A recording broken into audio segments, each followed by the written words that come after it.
fell and lost to your roar. Shut me dead. I was lost and said. Hello, welcome, Blitzies. Oh, wrong one. What? Oh my fucking. Hold on, real quick. Properties.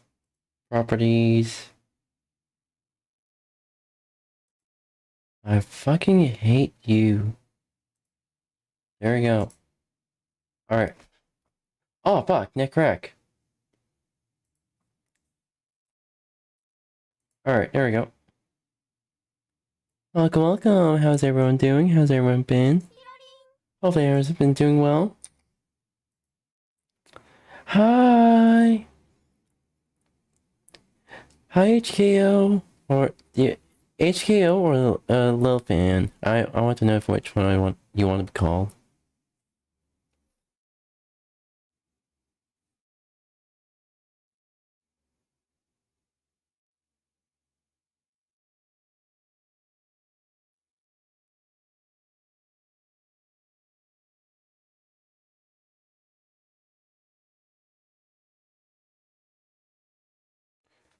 Alright, let me actually load up. Let me load this up real quick. Let me view my stream on my phone. There we go. Itchy. Alright.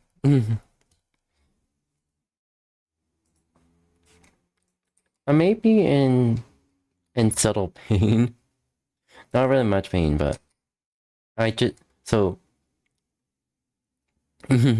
pretty please leaf fan.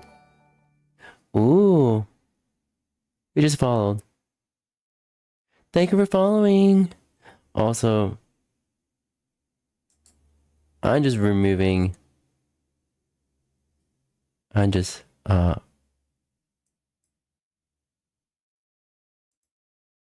there we go.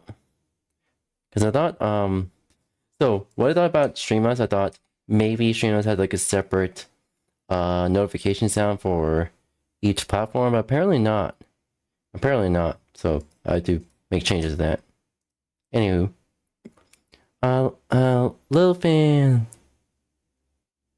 That's it. Anyway, I'm a bit of a subtle pain.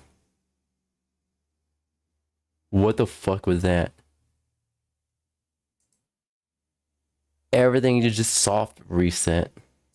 What the fuck? I had no idea what just happened. But yeah, I'm in a subtle pain because so right before stream I took my third injection. So yeah,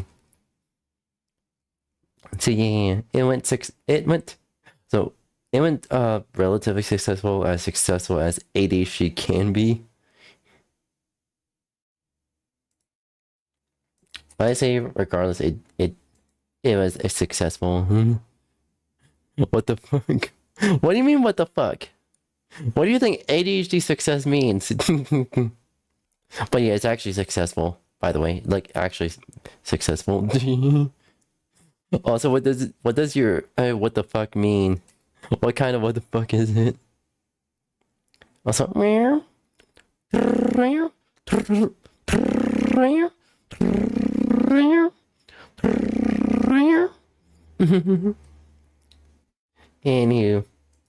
we do have some YouTube reactions to get going. Hello everyone and welcome back to Echoes, to another edition of shocking sports accidents. Last time we uncovered tragedies that unfolded the glitch. Yeah, I don't know what the glitch is about. But today we're turning to the most beautiful, yet one of the most dangerous disciplines that demands perfection and punishes even the smallest mistakes: gymnastics. If you missed part 1, it should be on your screen now. But first, as always, viewer discretion is advised. On May 5th, 1988, Tokyo's World Sports Fair was packed with spectators eager to see the rising stars of international gymnastics. Among them was 15-year-old Julissa Gomez, a bright and determined American gymnast who many believed could soon become an Olympic contender. 𝙂𝙚 had been climbing the ranks of U.S. gymnastics at remarkable speed. She was talented, ambitious, fearless, and ready to perfect one of the sport's most treacherous stunts just before her performance, the 𝙂𝙚 vault. Although she had struggled with the technique before, 𝙂𝙚 gathered herself and sprinted down the runway, with her coach watching just a few meters away. She completed the first phase of the vault, but as she approached the springboard, her right foot suddenly slipped. In an instant, 𝙂𝙚's momentum vanished, sending her head directly into the hard wooden horse. Seconds later, the cheering crowd fell silent as drawing auto. Ooh, nice, nice. Yeah, I think I'm turning Fridays to like chill streams, just you do YouTube reactions, that's whatnot. That's what I'm thinking of. 𝙂𝙚 collapsed motionless onto the mat. Emergency responders rushed in. 𝙂𝙚 was conscious but unable to move. A broken neck had left her paralyzed from the shoulders down. Doctors at Tokyo University Hospital performed emergency procedures to stabilize her spine and placed her on a ventilator. For weeks, 𝙂𝙚 fought to live, and, against all odds, she briefly regained the ability to communicate by blinking, offering small signs of awareness that gave her family hope. For the next 3 years, 𝙂𝙚's mother cared for her at home in Houston, clinging to the faintest signs of recovery. But unfortunately, infections and complications followed one after another. And on August 8, 1991, 𝙂𝙚 Gomez passed away at just 18 years old. Her death sent shockwaves through the gymnastics world. Coaches and athletes questioned why such a young girl had been pressured to perform a stunt she clearly wasn't ready for. The 𝙂𝙚 vault itself came under intense scrutiny, eventually leading to new safety standards, including mandatory protective collars, trained spotters during warm-ups, and proof of technical readiness before attempting high-risk skills in competition. Therefore, 𝙂𝙚's accident helped reshape gymnastics safety forever. But tragically, it still wasn't enough to save another young gymnast more than 2 decades later. On March 12, 2013, the gymnasium at 𝙂𝙗. I didn't even know that human could do. Yeah, I didn't even know either. I'm not sure she could even feel pain at that point. She was paralyzed from the neck down, so hopefully she wasn't in pain that whole time. I'm guessing she, because of the state, because she lacked really any, she was basically in a coma. So she couldn't really process pain, or at least I hope she didn't process any pain, especially through her dreams. High school in Norfolk, England, buzzed with the sounds of a typical afternoon PE class. It was the final period of the day, and students were allowed to rotate freely between stations as part of a gymnastics unit. 12-year-old Trevin Hope Jocelyn, known for her love of gymnastics and bright energy, had already completed a few successful vaults over the pommel horse. Confident and eager to squeeze in one more attempt before the bell, Trevin took her place, ran forward. Let me adjust the mic here, just in case. Alright, there we go. There we go. It's not too close to my face, but yeah.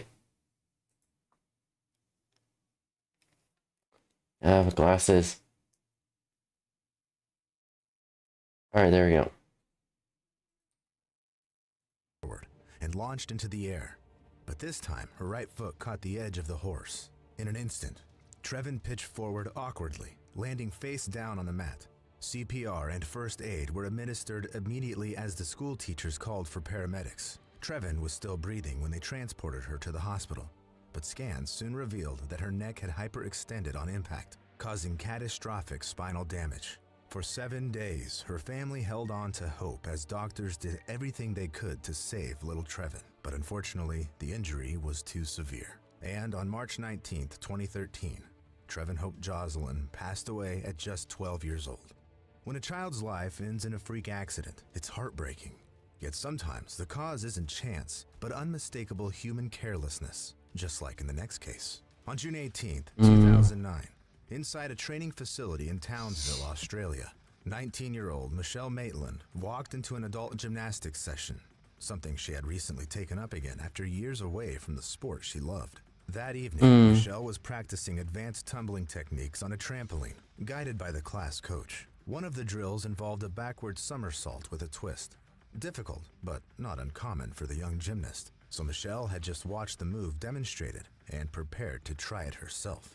But as she launched off the trampoline, she over-rotated slightly and landed just beyond the main matting. Oh no. Since the crash mat had been removed, the surface she landed on was nothing more but bare concrete, and Michelle came down head first. In a split second, the impact fractured her skull, and she lost consciousness on the spot. Fellow gym-goers rushed to help, and Michelle was transported immediately to Townsville Hospital. But sadly, shortly after arrival, she was declared brain dead. She died the next morning. The investigation that followed revealed a series of serious failures, including the missing mat and the fact that the coach on duty wasn't even watching at the moment Michelle jumped, having turned away to assist another athlete. The court later ruled the tragedy entirely preventable, and in the end, Gymnastics Townsville was fined $70,000 for safety violations. Though, of course, nothing could ever bring Michelle back or rewind the carelessness that led to her tragic end. Yet sometimes, even when the Yeah, this is why that's why I don't really bounce on trampolines, because of that kind of risk. Oh, that shit almost happened to me when I was about 10 years old. It was my old brother, me, my older brother, and an older cousin. We were all messing around in my aunt's trampoline. So the trampoline is netted, so we had safety. We were guaranteed not to fall in there. But I almost landed on the metal frame head first. Luckily, my cousin managed to grab me before it happened. Yeah. best equipment is in place and elite coaches are watching, fate can strike just as brutally. 21-year-old Séverine 𝙂𝙗𝙗 had already become one of Cameroon's most promising gymnasts. A national team athlete, she had competed at several major continental events and African games, reaching multiple finals and inspiring younger athletes across the country. On May 17, 2021, while training at the national facility in Yaoundé, Séverine was preparing for the upcoming African Championships, one of the most important events of her career. However, during her performance on the uneven bars, something went horribly wrong. Mid-routine, she suddenly lost control and fell hard from the apparatus, landing badly and suffering a catastrophic neck fracture. Medical teams rushed her into emergency surgery, and at first things looked hopeful. Séverine regained consciousness after the operation and even managed to wish her teammates good luck ahead of their next competition. But just days later, her condition suddenly worsened, and before she could return to the gym she loved, Séverine 𝙂𝙗𝙗 passed away from complications related to the injury. What makes this accident even worse is that just a few years later, a nearly identical tragedy unfolded in another country, just as haunting and unforgivable.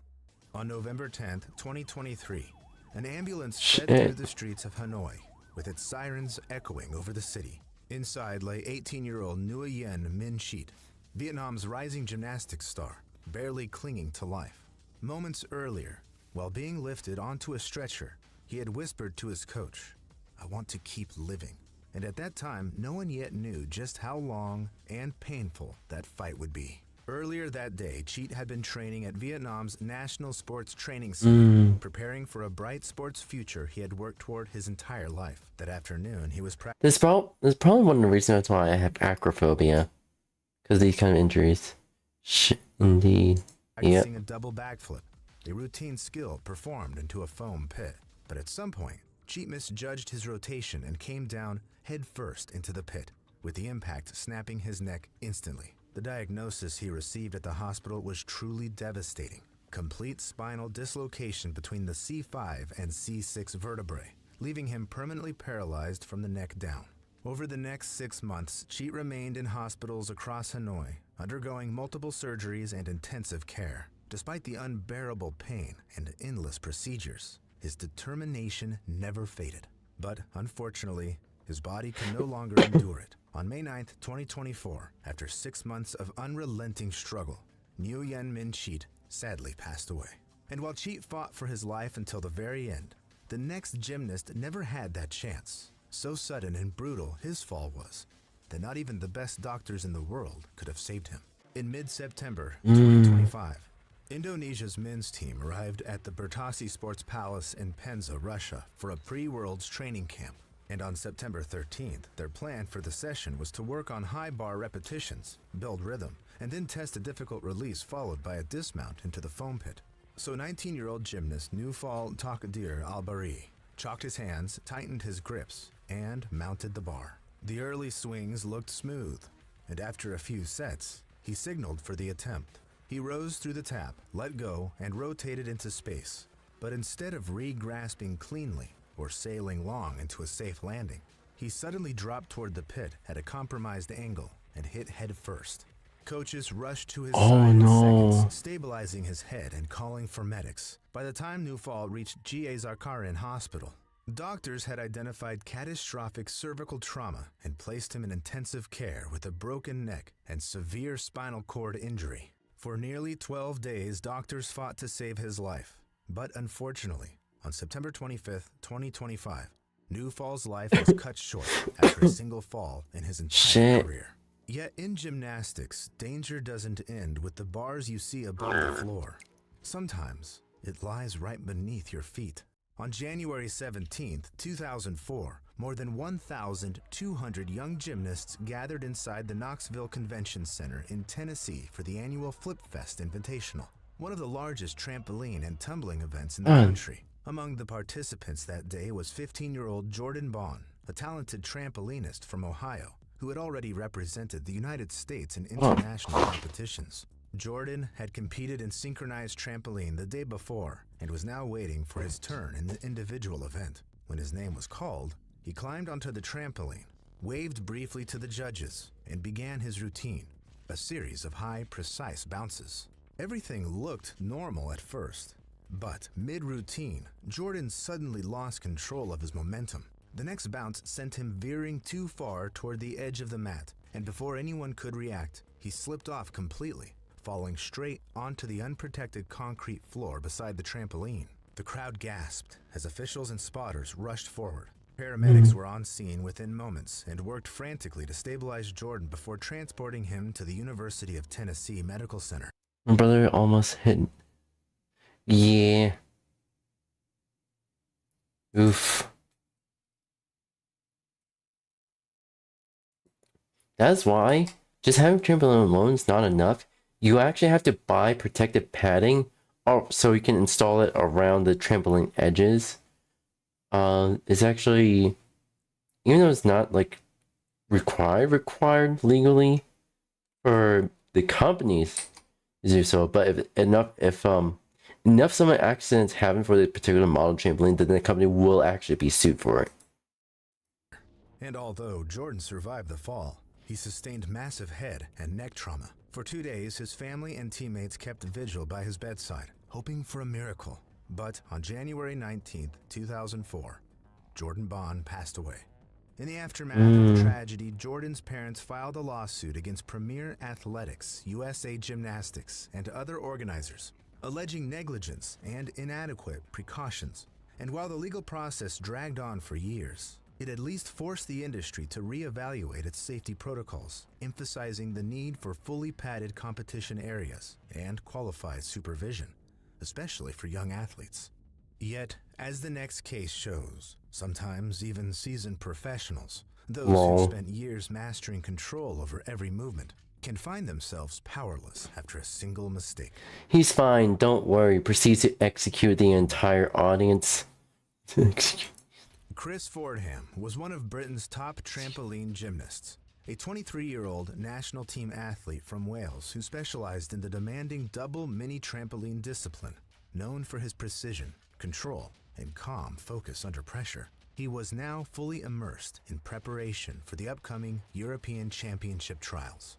On February 18, 2006, during a regular training session at the Jumpers Rebound Center in Gillingham, Kent, Chris was practicing his jumps. However, his first dismount didn't go quite as planned. He under-rotated slightly, landing off balance. Frustrated, but determined to perfect it, He climbed back onto the trampoline for another attempt. Moments later, as he launched into a backward somersault, he misjudged his takeoff, and instead of landing safely on the crash mat, Chris overshot it completely, coming down roughly 2 meters beyond the landing zone and hitting the ground hard on his back. Chris was rushed to a nearby hospital and placed on life support with severe head and spinal injuries. He never regained consciousness.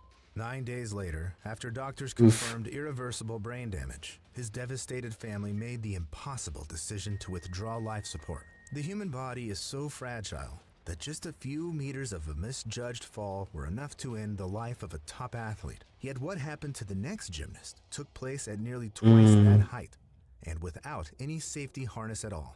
This footage from inside the Magnitogorsk State Circus in Russia shows 22-year-old gymnast Victoria Balandina rehearsing a new routine on the massive rotating Wheel of Death. She hesitates briefly, stumbles, yet steps forward, determined. Though she had been training on the apparatus for only a few days. Before joining the circus troupe, Victoria had built a strong foundation It's a circus. You know they're going to be negligent. in sport. She was a candidate for Master of Sports in Acrobatics, a former gymnast from Chelyabinsk, and a member of the Fox Women's Acrobatic Trio, the only group of its kind in her region. For years, she had trained tirelessly, performing across Russia and earning medals in regional competitions. And her Russia is even worse. desperate attempt to master the Wheel of Death was supposed to be just a trial run before her troupe's upcoming tour. That day, on May 17th, 2025, Victoria was told to perform the full stunt completely without a safety harness. But at some point, as the wheel That's fucking awful. Regardless of what if it's practice or performance, you need a safety harness if you can do acrobatic stuff regardless. The fact that they didn't do it here, that is actually worthy of not only a fine, but also jail time for everyone involved.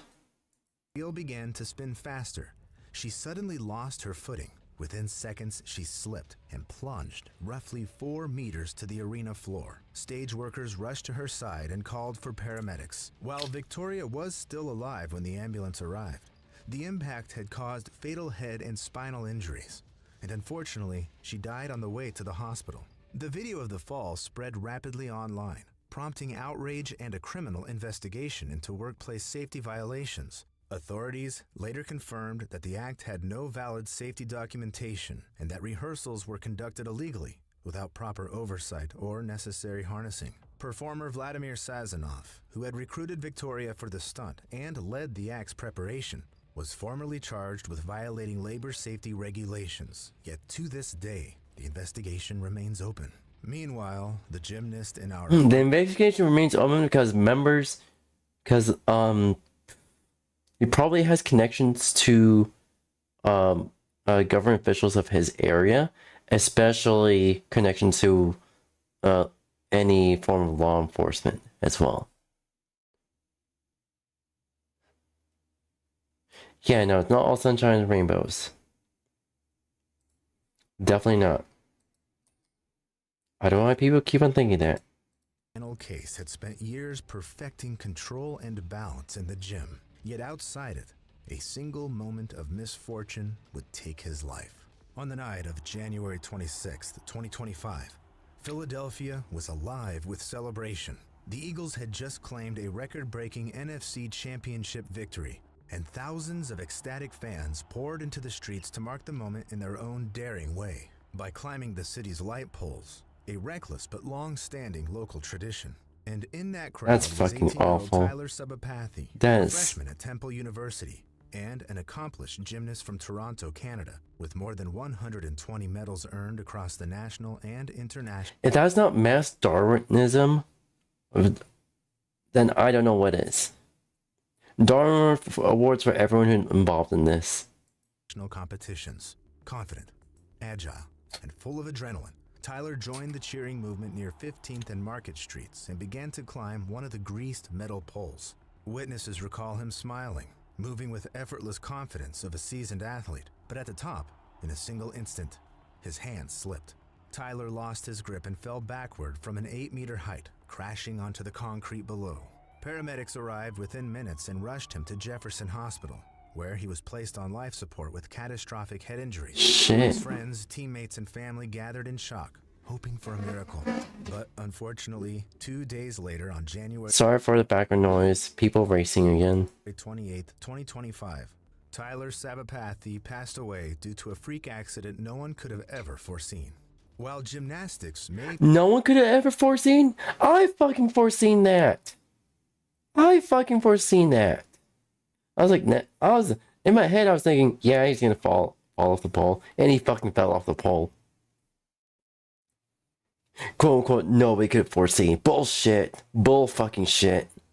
Be one of the most elegant and captivating sports in the world. It has also earned its place among the top 15 most dangerous disciplines. According to the University of Pittsburgh Medical Center, around 100,000 gymnasts in the US alone are injured every year, from minor sprains to devastating career-ending accidents. And while fatal accidents remain rare, the stories we explored today are a grim reminder of just how devastating and unforgiving this sport can be when things go extremely wrong. Now let me ask you. Alright. Next one.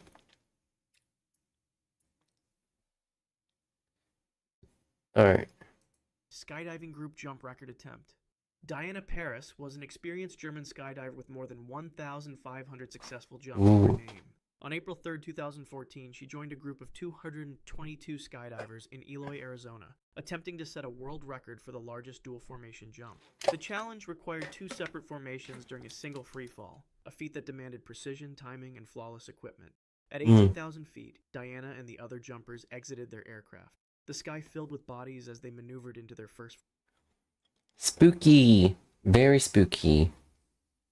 formation. Everything proceeded according to plan until it was time to break away and deploy parachutes. Diana pulled her Alright, there we rope go. at approximately 3,500 feet, but something went catastrophically wrong. Her main parachute didn't deploy properly. Witnesses later said it appeared to come out twisted, creating what skydivers call a line twist. In normal circumstances, a skydiver has time to cut away from a malfunctioning main chute and deploy their reserve. But Diana had waited too long. By the time she realized her main parachute had failed, she was below 2,000 feet, the minimum safe altitude for a reserve deployment. The ground was rushing toward her at terminal velocity, approximately 120 miles per hour.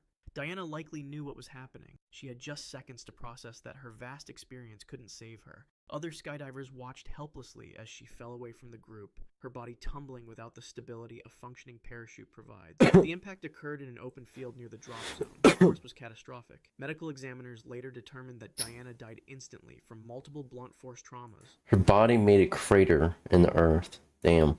Her body created a shallow crater in the earth. The parachute she had relied on more than 1,000 times before lay partially deployed beside her. Diana Paris became the record attempt's only casualty. The group later completed their world record jump with 221 people instead of 222, dedicating the achievement to the woman who fell to Earth. Anything sky related? Always hated the ideas. Yeah.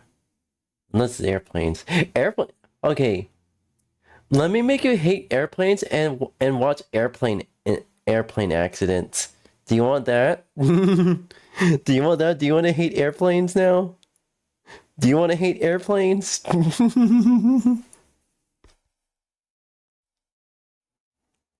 Airplanes are basically the safest way to travel. It was the safest way to travel after 2008. Because before 2008, oh, there's so many airplane accidents. Holy fuck, you're thinking, what the fuck is going on with the aviation industry? No. Okay, well, let me love them. Okay, well, we won't be watching those videos. Okay. Salt Flats speed record attempt. Chris Raschke, I heard this one. A 63-year-old veteran speed racer with decades of experience chasing land speed records. On August 9, 2014, he arrived at the Bonneville Salt Flats in Utah, a vast white expanse where the perfectly flat surface has made it the premier location for speed record attempts since I'm autistic. Raschke. Hey, I'm autistic for cars. We're kind of on the same boat. Also, I'm autistic for history, and I'm autistic for accidents. And I am autistic for regulations. This modified dragster was capable of exceeding 350 miles per hour, but first required test runs to ensure everything was functioning properly. The morning was clear, with ideal But we can all agree that tightly into the cockpit of his streamlined vehicle. most of us are autistic for pets. As soon as we see a pet, we ignore the fact that people exist.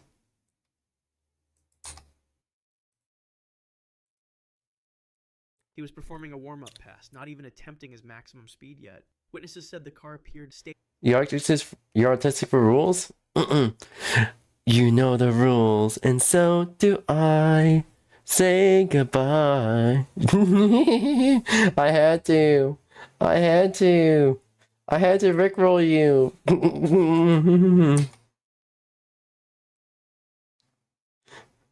Yay, pets. As it accelerated across the salt, its engine roaring in the thin desert air. At the end of the course was a landing ramp designed to slow vehicles down safely after their runs. As Rashka approached at approximately 280 miles per hour, something went critically wrong. Instead of gradually mounting the ramp, his vehicle became airborne. The front end pitched upward suddenly, causing the dragster to impact the top edge of the ramp rather than rolling up it. The collision was violent beyond description. The carbon fiber frame of the vehicle disintegrated on impact. Parts of the car were torn away instantly, scattering across the white salt in a trail nearly 100 yards long. Inside the cockpit, Rashka experienced deceleration forces that the human body cannot withstand. First responders reached the scene within minutes, but found Rashka had suffered catastrophic internal trauma. His aorta had been torn from his heart by the sudden deceleration. Blood filled his chest cavity almost instantly. Medical experts later agreed that even with immediate medical attention, survival would have been impossible. Rashka was still strapped to what remained of his seat, his hands frozen on the wheel. The safety equipment that had protected him in dozens of previous runs was no match for the physics of a 280 miles per hour impact. Around the world cycling quest. Juan Francisco Guillermo was a 47-year-old Chilean cyclist with an extraordinary ambition. In 2010, he set out to cycle 250,000 kilometers across 5 continents in 5 years, a journey that would secure him a place in the Guinness Book of World Records. By 2015, he had already pedaled through the Americas, Australia, and parts of Asia, documenting every kilometer of his grueling quest. On February 21, 2015, Guillermo was cycling along Highway 3 in Thailand's northeastern Nakhon Ratchasima province. Oh, it's Thailand. You are bound to get run over. It is Thailand. You are bound to get run over. You're telling me to choose best of random kittens. I choose kitty cat. Yeah, I choose kitty cat all the time. He was accompanied by his wife and 2-year-old son, who followed in a support vehicle as they had done for thousands of kilometers. The weather was clear, visibility was good, and Guillermo was in his own lane, following all traffic rules. At approximately 11:50 a.m., a white pickup truck approached from behind. Witnesses later reported that the vehicle was traveling at high speed and appeared to swerve slightly. In an instant, the truck veered into Guillermo's lane. The driver had no time to brake. Guillermo had no time to react. The impact was... Why would you drive? You see a fucking cyclist. Why would you drive into their lane, you fucking dumbass? Catastrophic. The front bumper of the pickup struck Guillermo from behind at approximately 60 miles per hour. His carbon fiber bicycle shattered on contact. The force launched him forward onto the asphalt surface of the highway. His helmet cracked on impact, offering minimal protection against such extreme force. Medical examiners later determined that Guillermo suffered immediate and severe cervical spine fractures. The trauma severed his spinal cord at the C2 vertebra, causing instant paralysis of his respiratory system. He could not breathe. His heart continued beating for approximately 90 seconds after the impact, but without oxygen, brain death was inevitable. Guillermo lay motionless on the highway as his wife rushed from the support vehicle. She reached him within seconds, but there was nothing she could do. The man who had pedaled across deserts, mountains, and through tropical storms died on an ordinary stretch of highway, just months shy of completing his 5-year journey. He had cycled 140,000 kilometers, more than halfway to his goal. Land speed record. In Thailand, you actually pedal on the sidewalk. BRB, you need to find something for my comic. Okay, matinee. Attempt. Jessie Combs was a 39-year-old professional racer and television personality known as the fastest woman on 4 wheels. On August 27, 2019, she arrived at Oregon's Alvord Desert, a 12-mile dry lake bed perfect for land speed record attempts. Her vehicle was the North American Eagle, a converted F-150. I heard of this story too. It's actually brutal.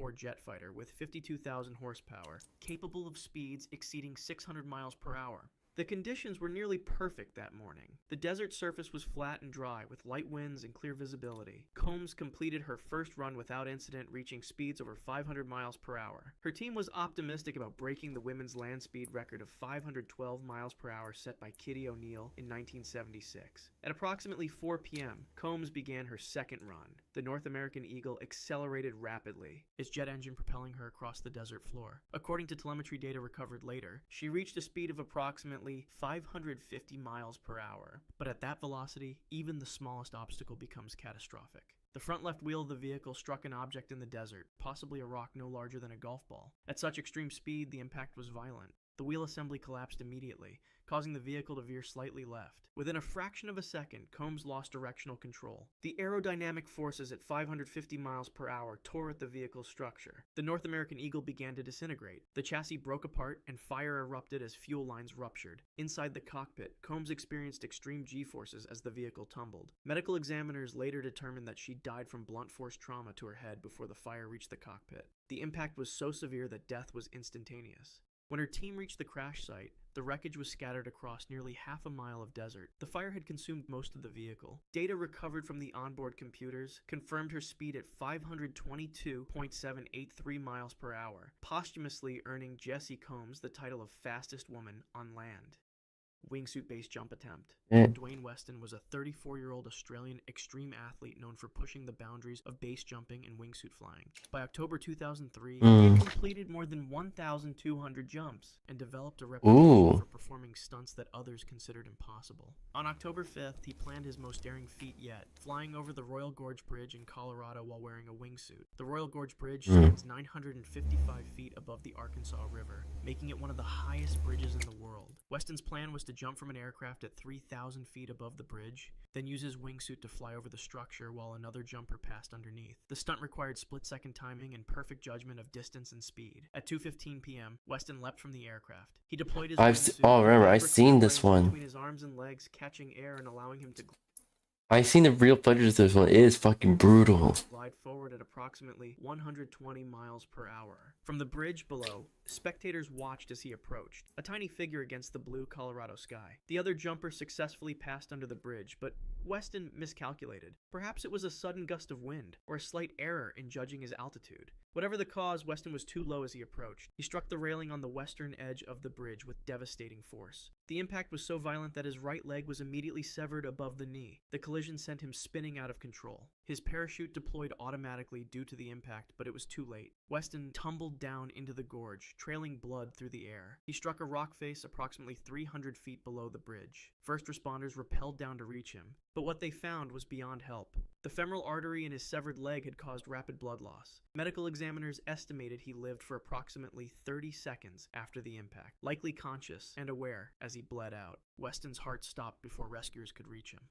Zip wire by hair stunt. Sailendra Nath Roy was a 49-year-old Indian stuntman who had built a reputation for unusual feats of endurance. On April 28, 2013, he attempted to cross the turbulent Teesta River in West Bengal, India, using only his hair as support. Roy had already set a Guinness World Record in 2011 for traveling the farthest distance on a zip line, using his hair, covering 82. Using his hair? This time, he aimed to break his own record by crossing 180 meters. Roy's technique involved tying his ponytail to a steel pulley that would slide along the zip wire. He had grown and strengthened his hair specifically for these stunts. At approximately 2:30 p.m., with hundreds of spectators watching from the riverbanks and the Coronation Bridge above, Roy began his journey across the gorge. For the first 70 meters, everything proceeded as planned. Roy slid forward, suspended 70 feet above the rushing water by nothing but his hair. Then, without warning, the pulley jammed on the wire. Roy came to an abrupt halt, dangling helplessly above the river. Witnesses described seeing him struggle desperately to free himself. He tried to reach up to the wire, but couldn't lift his body weight with his arms alone. Each movement caused excruciating pain as his entire body weight pulled against the hair follicles of his scalp. Why would you do this?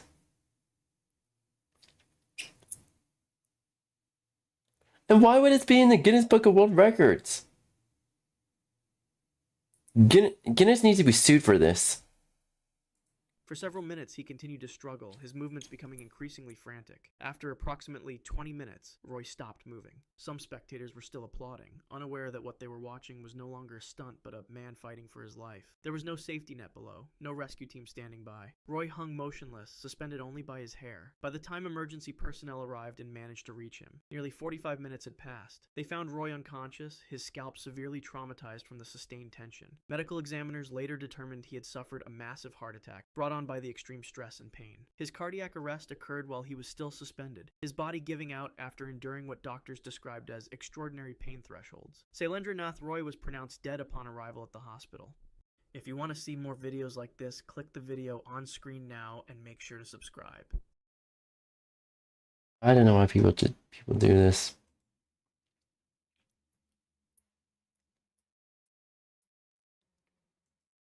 You've heard me yap and whine about the overabundance of subscription services literally wringing people's wallets like towels just for the most basic of services and products. Pretty much everything now is trying to ham-fist a subscription into the business model to always be able to hose you down and shake you down for your lunch money. Obviously, the biggest culprit and the one that has really pushed the needle on this practice of subscriptions for everything is streaming platforms. And this is one that I have endlessly hawked loogies on. There are now more streaming platforms than there are pizza places in America, I imagine. There is a new streaming platform born every day for the most hyper niche shit, where they might have 5 titles but still charge you like $15 a month for the privilege of watching all 20 minutes of content they have on their service.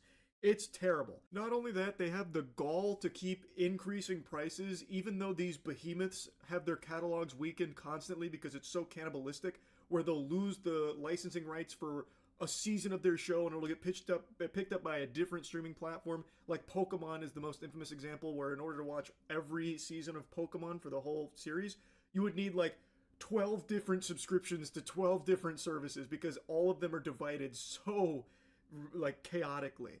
And that's the song and dance for so many of these streaming giants, where their catalog keeps getting weaker, yet they keep charging more for it. Like most recently, HBO Max announced their price increases, much to the chagrin of any sensible person on the planet. It's just so expensive, and it's just out of control. But I don't want to just yap about something that I've already blabbered on quite a bit. Instead, I want to focus more specifically on just how awful subscriptions have become for every industry ever. It has infested everything. It is an infection that is showing no signs of slowing down. It is spreading everywhere, and there is no better example than what I just learned about. Coming straight from Kohler's asshole to your asshole, they are introducing a toilet accessory that's basically a little camera that'll analyze your poop for you. And guess what? You have to pay a subscription fee for the privilege of having your fecal content analyzed here. So you get a shitter attachment here, like you're making a fucking Call of Duty loadout, you're putting a red dot sight on here, and you have to pay a subscription on top of it. What the? That blows my mind. Why is that a subscription? What the fuck? Better yet, why does that exist in the first place? To be clear, there are some things that a subscription makes sense for. If there's like a reoccurring purchase of something that you plan on getting long term, as long as there's like an ease of cancellation in there, I don't have like a problem with subscriptions in principle. I have a problem with the way that subscriptions are utilized for absolutely everything now, where it is just beyond exploitative. It is being shoehorned into every single product and service imaginable when there is just no reason for it. Like I said, there are legitimate good use cases of subscriptions. If it's something that you're going to be buying every month, every other month, whatever, that makes sense. I get that. This, I don't get at all. Why the fuck would this be a subscription? You've already bought the piece of technology. There is no reason to continue shaking your piggy bank out here for it. And it costs a pretty penny too. It is not cheap.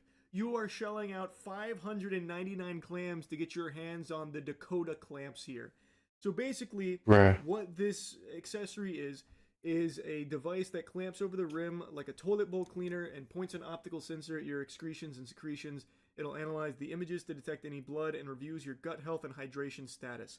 And there's apparently multiple plans. How does it from that even range from $70 to $156 per year? That is, I imagine, on top of the $600 entry fee just to have that piece of technology. Which, if you don't pay the subscription for, you basically just bought a paperweight. You bought a fucking brick that is attached to your toilet bowl if you don't pay the subscription, because it just won't work. It's so silly to me. You don't even own your shitter associate here clamped to your toilet bowl. You have a brief permission slip to access it and use that technology as long as you're paying the subscription fee, as long as you're suckling on their titties. We are fully in the age now of you will own nothing and be happy. That is where we are.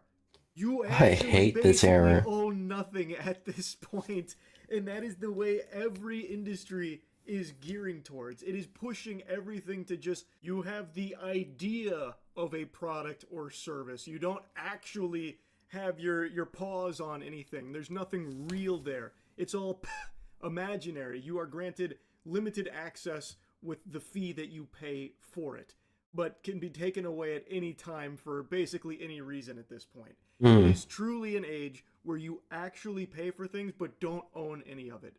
I cannot believe that something like a toilet bowl accessory is now having a subscription model attached to it. Now, I don't even hate the idea of this item, by the way. It is like an important thing to monitor like your gut health. Like there is a lot that your poop can say about your health. Welcome back. What you miss is, we have a product called 𝙂𝙚𝙣𝙚 That's not the actual name, but that's what I'm calling it. It basically analyzes your shit and to determine your gut health and whatnot. And you have to pay a subscription to actually use the product. Like you get this like thing of a bob, then you clean onto your toilet, and then it analyzes your shit, whatever. You have to pay a subscription fee to actually use it. If you don't pay a subscription, you basically bought a brick. You bought a paperweight. And it is something a lot of people overlook. So something like this could actually be like really helpful to some people. It could even potentially save lives. There's definitely that possibility as well. But it can only do that if you're willing to pay a subscription fee for it. That's unbelievable. That is unfathomable to me. I can find no justifiable explanation for why this would require a subscription fee. They be making anything these days. It is already doing what it was designed to do. There's no need to continue to pay for it to do that. You already have the technology right there. You got the little fucking doodad gizmo right there, and it's doing what it's designed to do. What is the subscription for? It's not like there's some kind of doctor on the other end of it that's getting paid a salary that you're paying for his input on or anything. You have it. It's working, but they can revoke your access if you don't keep paying for it with the subscriptions. I think we are getting dangerously close to the point where even something like flushing your... So you pay... You pay for a brick, but you have to pay the subscription to actually use the brick. I'm not buying that shit. What the wizardly... Yeah, exactly. Exactly. Toilet bowl will require a subscription with different plans for it. Like you get 5 poops per week with these flushes, and then if you pay more, you get up to 10 poops per week that it'll flush with this amount of power. And if you want to sign up for the premium plan, you'll even get like a jet booster where it'll really flush the shit out of that poop. Like, I just think subscriptions are going to infiltrate literally everything. They already are. Now let's go ahead and dig in. Imagine paying for a membership to buy groceries. Oh wait, Costco and BJ's. If every company starts making a subscription membership, the government's gonna intervene and say, "Hey, no, y'all can't be doing this.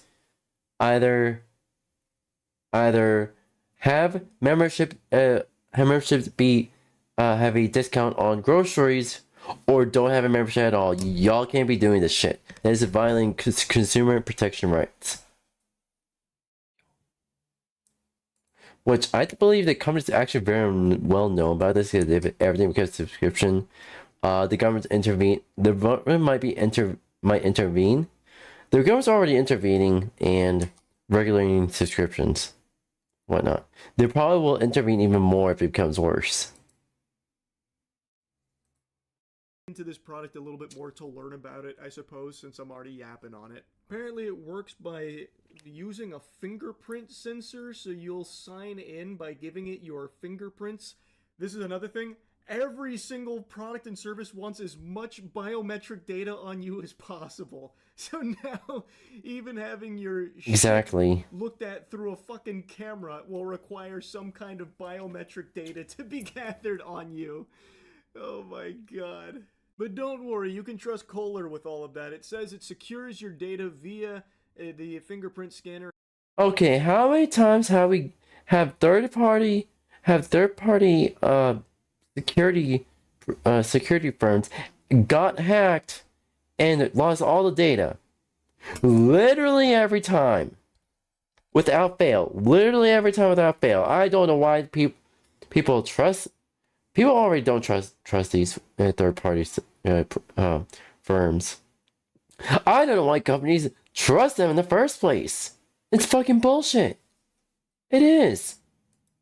An end-to-end encryption, and notes that the camera uses discrete optics looking only at the results, not your body parts.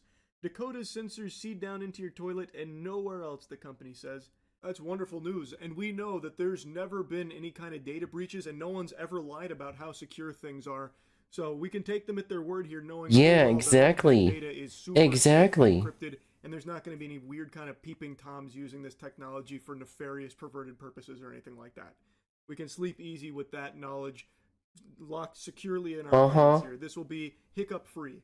And just think about how cool it'll be to use your toilet and give it your fingerprint scan in order to optimize Capitalism Final Boss. experience. Yeah. Just imagine for a second, though, just play around with this. Hackers get into your Kohler Dakota and steal your fucking data through your toilet bowl accessory. I mean, everything is getting data breached. Like, every single service has had huge leaks recently. Now imagine once this is on the table and they get the fingerprint scans and whatever else that it happens to accumulate. Also, something kind of fun to play with. Imagine putting this on all of your toilets or something, and you have, like, company over, and they see that, and they're like, what the hell is this? He's like, oh, no, don't put your fingerprint on that, no! And then all of a sudden it logs a brand new set of poop. You're just having friends over for their Super Bowl party or something, and then all of a sudden your phone's blowing up with notifications from your Dakota app. Player 2 has entered the arena. Player 3 is in the lobby now. And it's like all this information on their poop and their gut health and all that shit. And I actually got a little guest star of my own. I don't know if you can hear that, but I heard it. Here, hold on. I actually got a little guest star of my own. I don't know if you could hear that, but I just blew a little ass there. I heard it. I had to replay it. I heard it. Anyway, though, I don't even hate the idea of the product. Like I said, I think that is actually could be a very valuable service to provide, given a reasonable price point and no subscription fee. The more I think about it, the more I hate this one in particular. The idea that this product could actually really help some people, like even be life-saving to a certain degree, and then locking that behind a perpetual paywall with this subscription fee, that just feels even more deplorable than most subscription models. That's exactly crazy to me, actually. Like, stay on top of your health, but only if you are financially able to perpetually do that. $156 per year on top of the $600 you paid to have the device on the toilet in the first place. I hate that. I really do.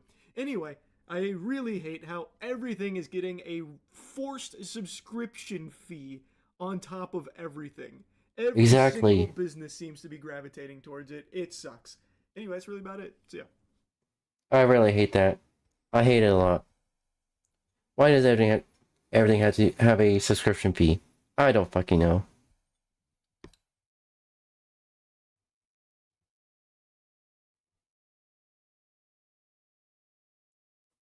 Also, I'm gonna have to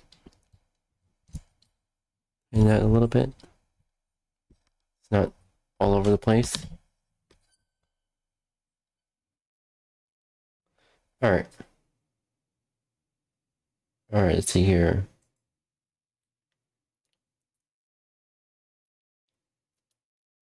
We live in the world of inevitable AI, and it seems like with every new AI product that comes out, there's like an AI product associated vulnerability. And in the world of AI-assisted browsers, which I didn't know we needed, that is the exact same case. So today we're talking about a ChatGPT Atlas and Comet browser, one or two of just many new AI browsers that have come out, and the associated, I think, privacy concerns and just general security issues when it comes to an AI not only watching everything you do, but then potentially taking instructions from the sites that you go to. So if you're not aware, ChatGPT Atlas is this basically fork of Chrome. Why the fuck would you have an AI browser? That doesn't fucking make any sense.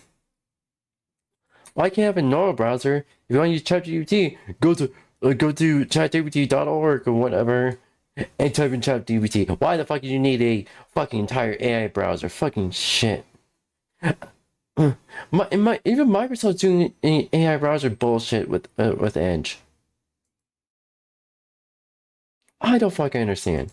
Which we'll talk about why that's hypocritical here in a second, where they just took Chromium and then put ChatGPT inside of it.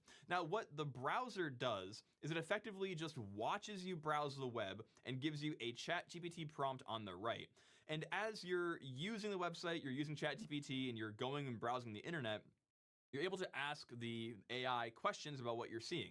Now, full transparency, you've always been able to do this in the form of just make a new friggin' tab and go ask Google questions about what you're seeing. But now, if you're lazy as fuck, you can go ask ChatGPT, hey, where are the hikes nearby literally the address that I put into the VRBO search box? There is a significant privacy concern in the fact that now OpenAI has been given implicit permission to watch you navigate the internet. What they're literally using this to do, and they say that you can disable this and you can disable this, but what you've given them permission to do is not only watch you browse the internet, but use your browsing habits to learn about you and tailor ChatGPT's responses and answers to you based on what it knows about you.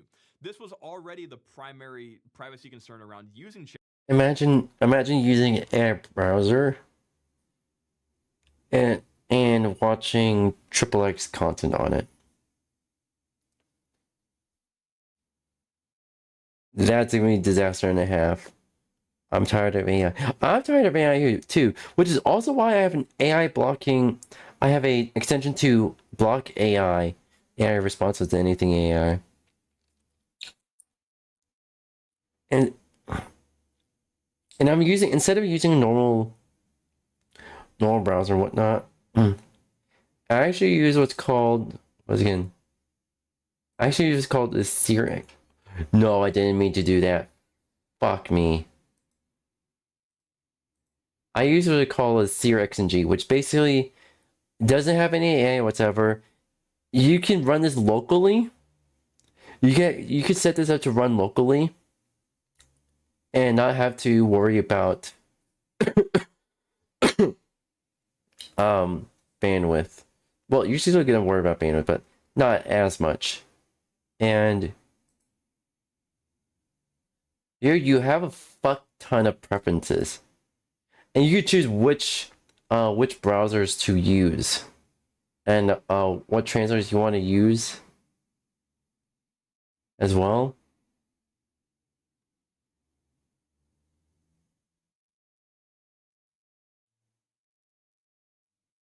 Wow. Also, I probably want to switch this over and save. But yeah, you have a fuck ton of preferences to use. Yeah, and a special thing you could do with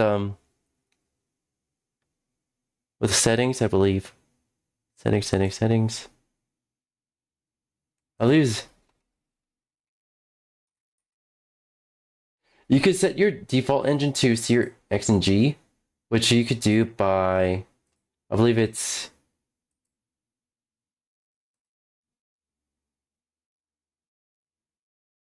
How did I exactly do it anyway? How exactly did I did it anyway?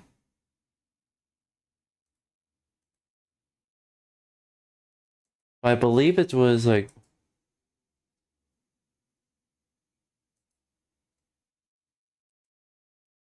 I believe, fuck.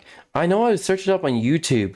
I searched it up on YouTube to how to add how to add browsers to like Firefox, like how to add search engines to Firefox and whatnot. I believe it was send.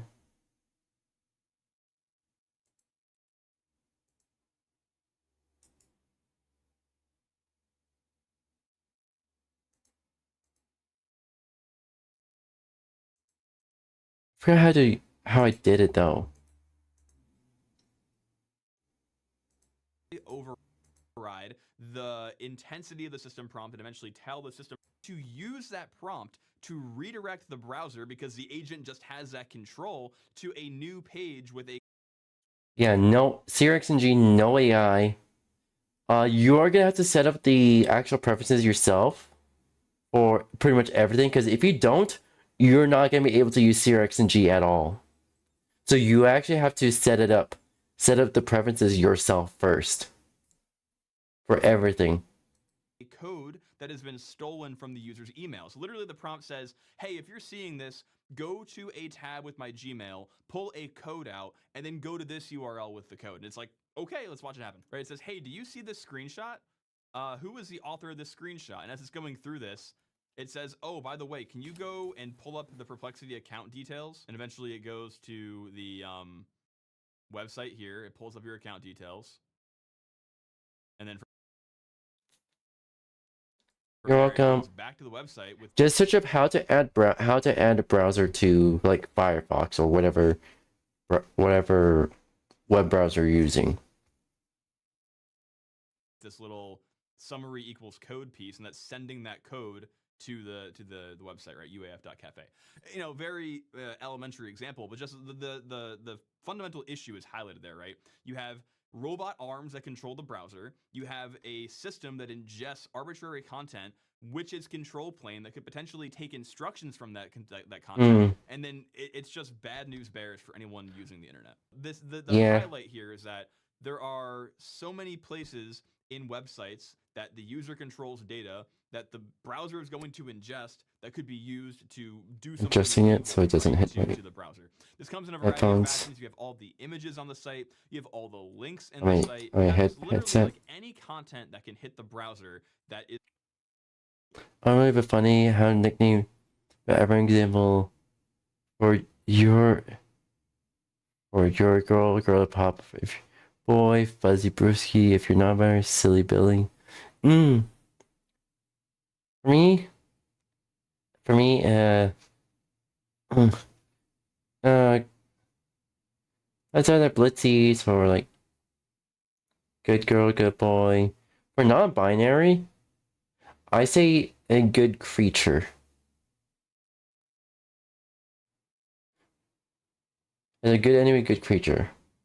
Or there specific request to be called good creature, then that, yeah, I call it a good creature. Is meant to be processed by the browser. This issue is so like pervasive, by the way, that 𝙂𝙚𝙣𝙚, a like well-known in the community like AI hacker, shout out Jason, by the way, literally asked Sam Altman, like, do you think that prompt injection is a solvable problem? Like, is the system like fundamentally flawed, or is this like an issue that we can solve with like proper mitigations? And Sam Altman's response was chilling. I think we can get to 95% solution on prompt injection, but there will always be 5% that slips through.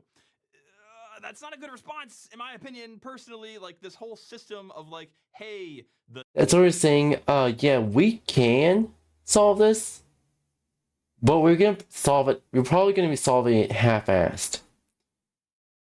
If it's not 100%, then it's automatically half-assed. System, can you ingest arbitrary data? Oh, and also here is a browser whose entire purpose, by the way, is to allow a user to point it somewhere and consume arbitrary data. Oh, fuck. Like, those two things don't seem to match very well for me. It seems like we are normalizing these systems that have like well-known, well-acknowledged vulnerabilities that are not solved, and we are going to just say, yeah, I guess it's a problem, here you go, and just use it anyway.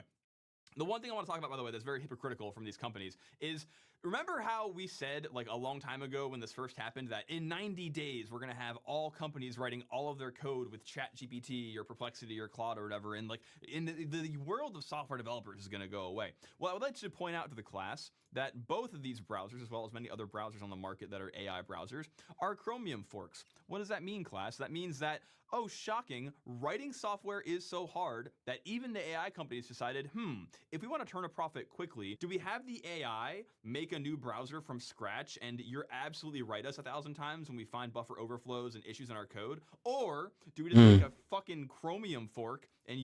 Ooh, nice. Finish with the comic? That's good. I was thinking of like, right, making manga with it, I'm not sure. use that, and that's easier than using AI. The hypocrisy in an AI company who says that it's easier to generate code with AI than it is to write code by hand, and then also doesn't use their own system to make their browser that they're going to make $1 bajillion off of is crazy to me. Anyway, sorry about the face cam for a second. I had to get that rant out of the way. Yeah, guys, I don't know. Like, I'm not a complete AI doomer. I'm not a complete AI hater. I use AI for certain things in my job, for YouTube and otherwise, but I want to highlight here that I find it very weird that we just know these things are an issue. We know these bugs exist, and we're okay with these browsers just being used by people. Anyway, guys, thanks for watching. I'm not okay with that. Hit like, hit subscribe. I'd rather funnel everyone through Sirix and G. You can technically use Google engine with Sirix and G, but why the fuck would you do that? Make it... I may...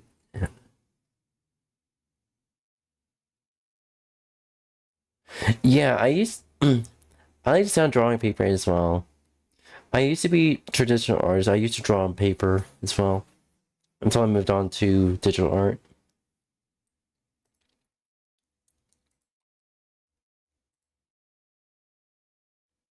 Alright, that's the next one.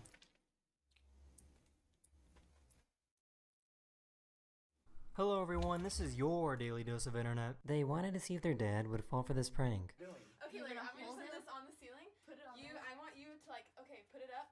Let's see how long you can hold it. Okay, you got it. You think you got it? Can I let go?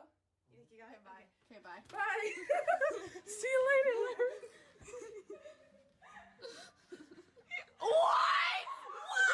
What? What? What is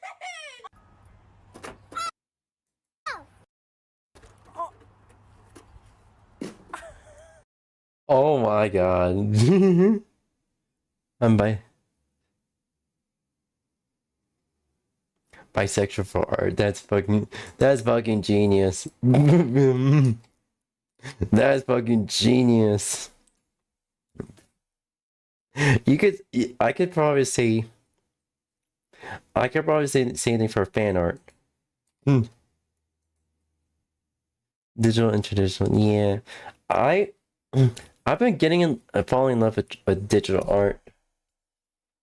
Mostly because of how the long-term cost effectiveness for it. The downside is if my PC borks, then I don't have access to digital art. That's the downside. Upside, I don't have to spend money on art supplies every year.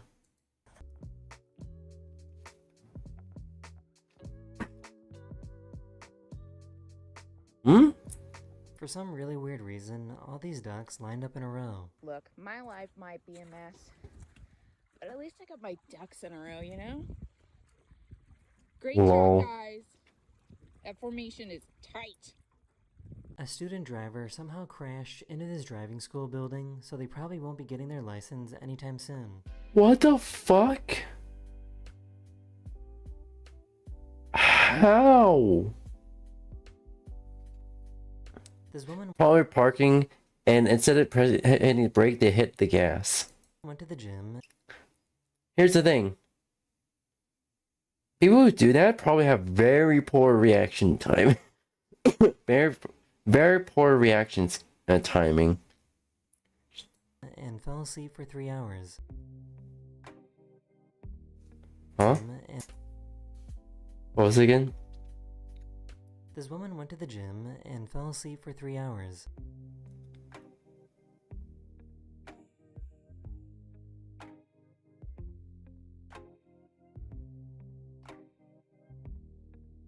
Aww. Aww. They got a bag of ice from a gas station and found a frozen frog inside. Bring it back to... Take a picture of it, send it to your attorney, say, hey, I'm suing this place where I got the ice bag from. We're gonna make some big bucks from this. That would be so evil.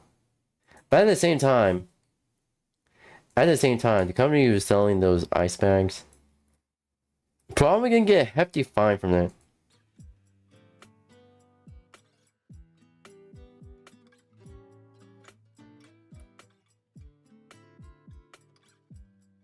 Oh, he's alive.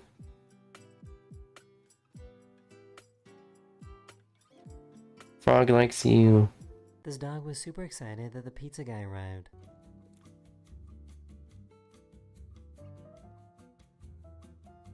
Lol.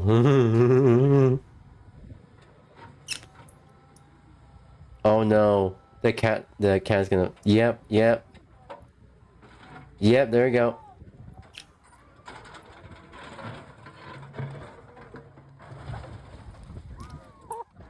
These guys spotted a security robot patrolling in a parking lot. I love frogs. Yee. Do you love Crazy Frog? What is this? Are we in like Terminator 2 or something? Oh shit. He's gonna start shooting! He's gonna start shooting us! Mm-hmm. Why the fuck would you have that?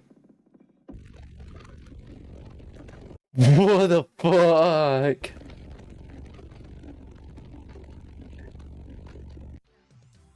Why? I could give my two frogs. Eee. Oh no, dog pees on you. Oh. Oh no. Do you want me to open your cage for you? Yes. Okay, Yeah. hold on, okay?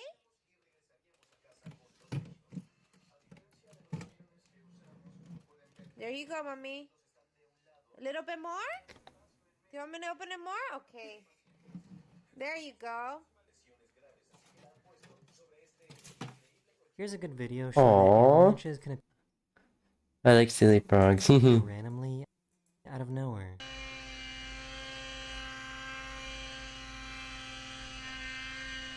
Oh no.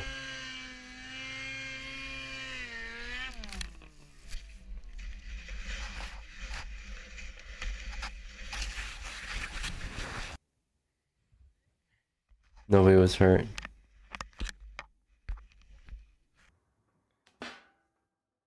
What the? What happened? Ебанись. Стакан. Долбоёбка, скажи что-нибудь. Ozar's freaked out. Тигруня! They wanted to get close to see some big waves.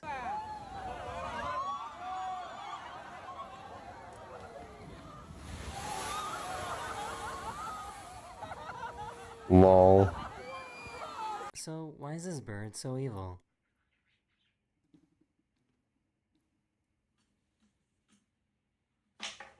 This guy thought of a really weird way. Bird was jealous. Birds do get jealous though. Was that gecko or... I think it was a lizard.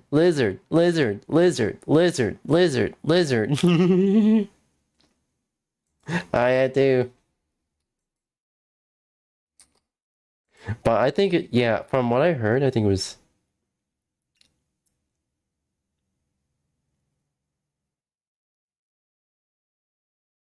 To design a bike.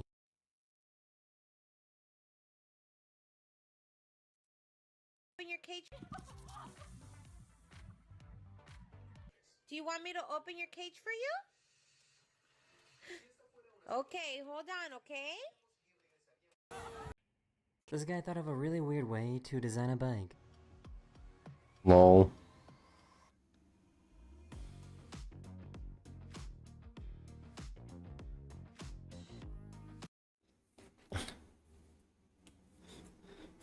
Evil bird. Yeah. This trailer detached from a truck and started rolling away. Oh no. Oh no. Oh no. These two That company's being sued up the ass. passengers spent the whole time fighting over this window.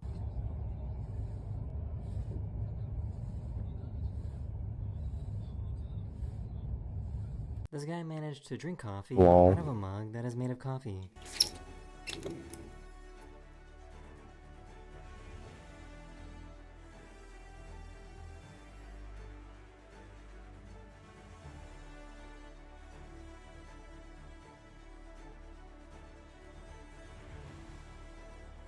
Imagine stepping outside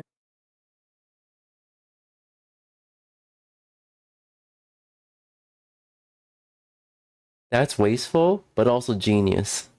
of your house and seeing this.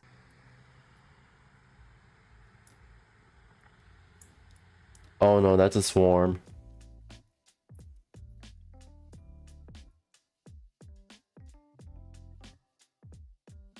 She tried to sneak in some I'm glad he's okay, Jesus. medicine into this piece of chicken. He knew. He knew.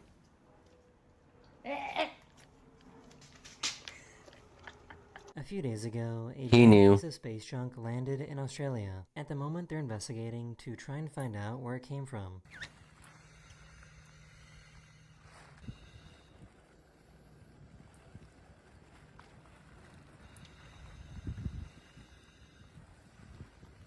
Ooh.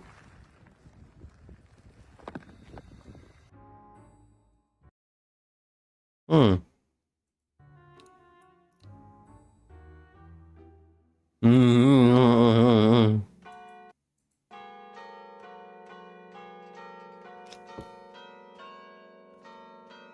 Oh my god.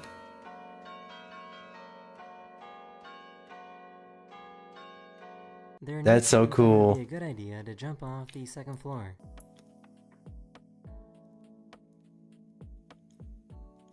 Oh my god. That was your doggo.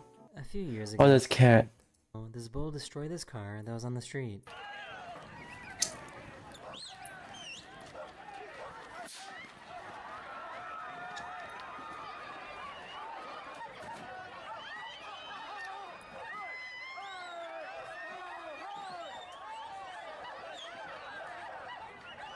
They were really confused because they have never seen a dog mermaid before.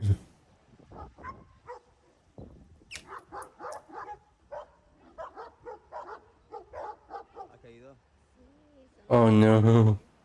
Does anyone know how this pigeon is floating?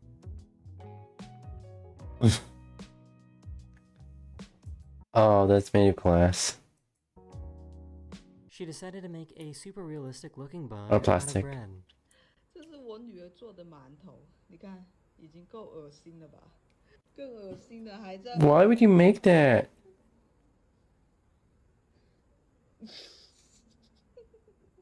This glass bottle Why? on his desk randomly exploded during an exam.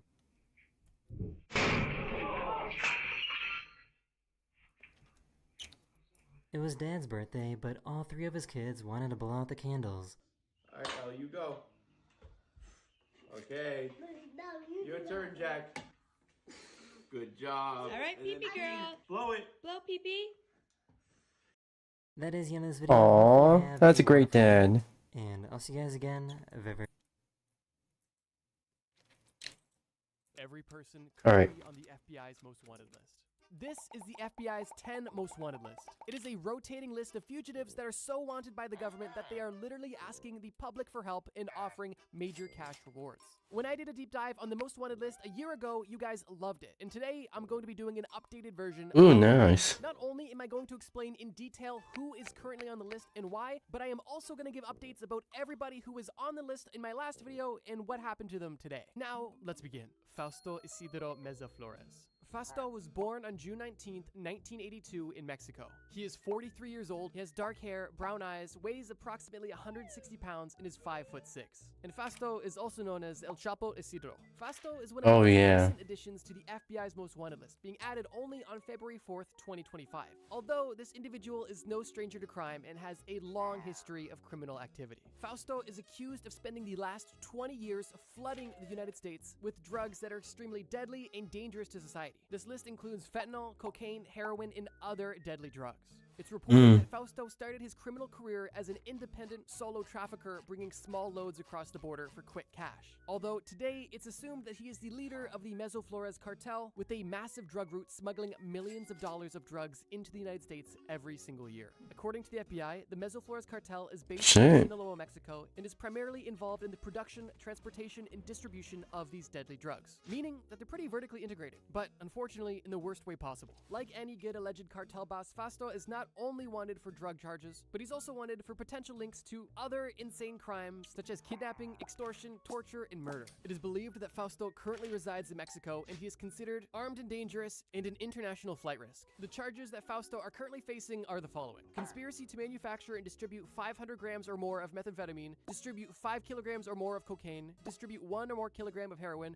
and distribute 1,000 kilograms or more of marijuana for importation into the United States, use and possession of a firearm. Those charges are insane and we're only just getting started. And if you happen to have any information about Fausto, the government is offering up to $5 million for any information that leads to the arrest and conviction of Fausto Meza Flores. That reward is massive, but I doubt it's the biggest one we're going to see on this list. Let's move on. Giovanni Vicente Mosquero Serrano. Giovanni was born on February 22nd, 1988. He's 37 years old, born in Venezuela, has black hair, brown eyes, and his height and weight are unknown. And he's also known as El Viejo. Giovanni was added extremely recently to the FBI's most wanted list, being added only a few months ago in June of 2025. Although with the list of charges I'm about to read you, it's no surprise he's on this list. Giovanni is currently being charged with international cocaine distribution conspiracy, international cocaine distribution, providing material support to a foreign terrorist organization conspiracy, and providing and attempting to provide material support to a foreign terrorist organization. Giovanni is the alleged senior leader of the Tren de Aragua transnational gang, a gang that has specifically been designated as a foreign terrorist organization by the United States government. This gang originated solely in door open again, fuck. Operations throughout all of Latin America and the United States.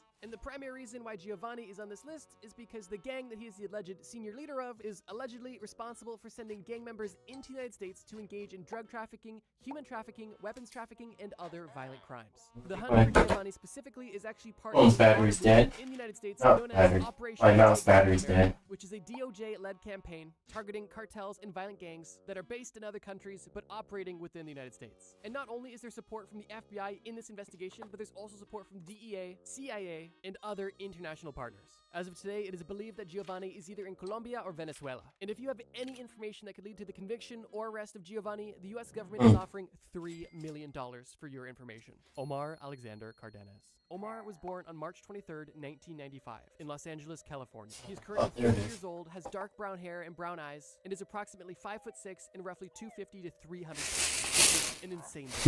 No, I don't think so, or I forgot. 2018, Omar is alleged to have arrived at an open-air shopping center, walked directly up to the window of a barbershop, and fired several rounds into the barbershop via a semi-automatic pistol. And unfortunately, during the shooting, one man lost his life. Although, interestingly, according to the FBI, it's believed that Omar doesn't even know the man that he killed, meaning that he either shot someone he was not intending to kill, or this was simply a random act of violence, likely as part of a gang initiation. Fortunately, there is CCTV footage of Omar walking into the shopping center and slowly waddling away as well. Although, even with this video footage, he is still not been caught nearly 6 years later.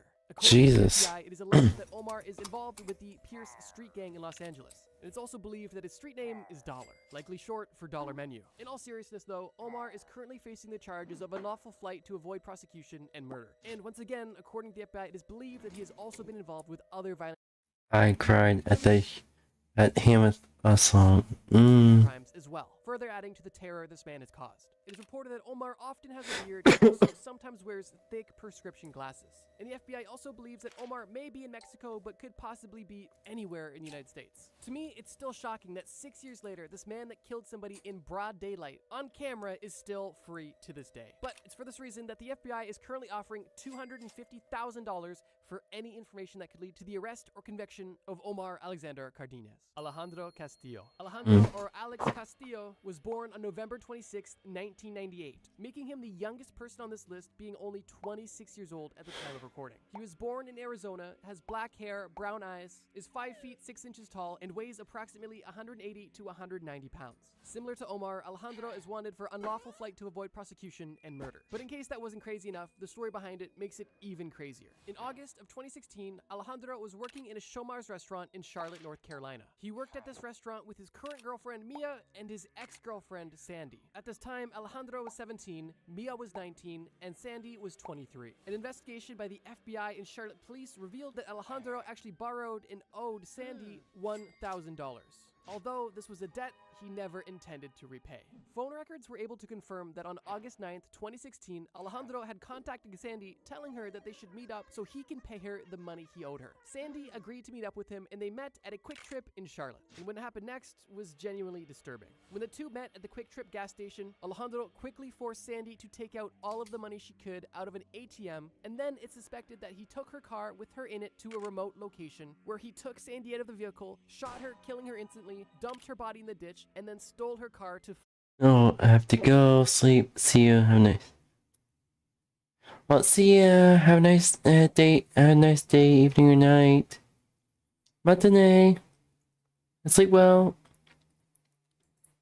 flee the scene. 6 days later, on August 15th...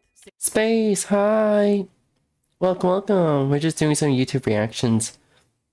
We watch a lot of videos and chat a lot. How are you?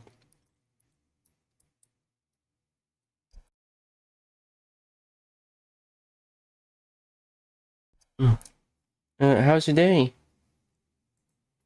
Sandy's car was found at a bus station in Phoenix, Arizona, Alejandro's hometown. And only 1 day later, on August 16th, Alejandro was seen on CCTV footage crossing the Arizona-Mexico border on foot to unfortunately never be seen again. To add insult to injury, it was only hours between the time that Alejandro had passed into Mexico and the body of Sandy was finally discovered back in Charlotte. It is believed by the FBI that Alejandro is still hiding in Mexico and is possibly being protected by local authorities. To me, it is just so heartbreaking how seemingly easily Alejandro was able to get away with. Well, I'm glad you had fun. I'm glad you had fun. This crime for work was slow, busy. It was on and off, slow, busy. Also, I took my third injection right before stream.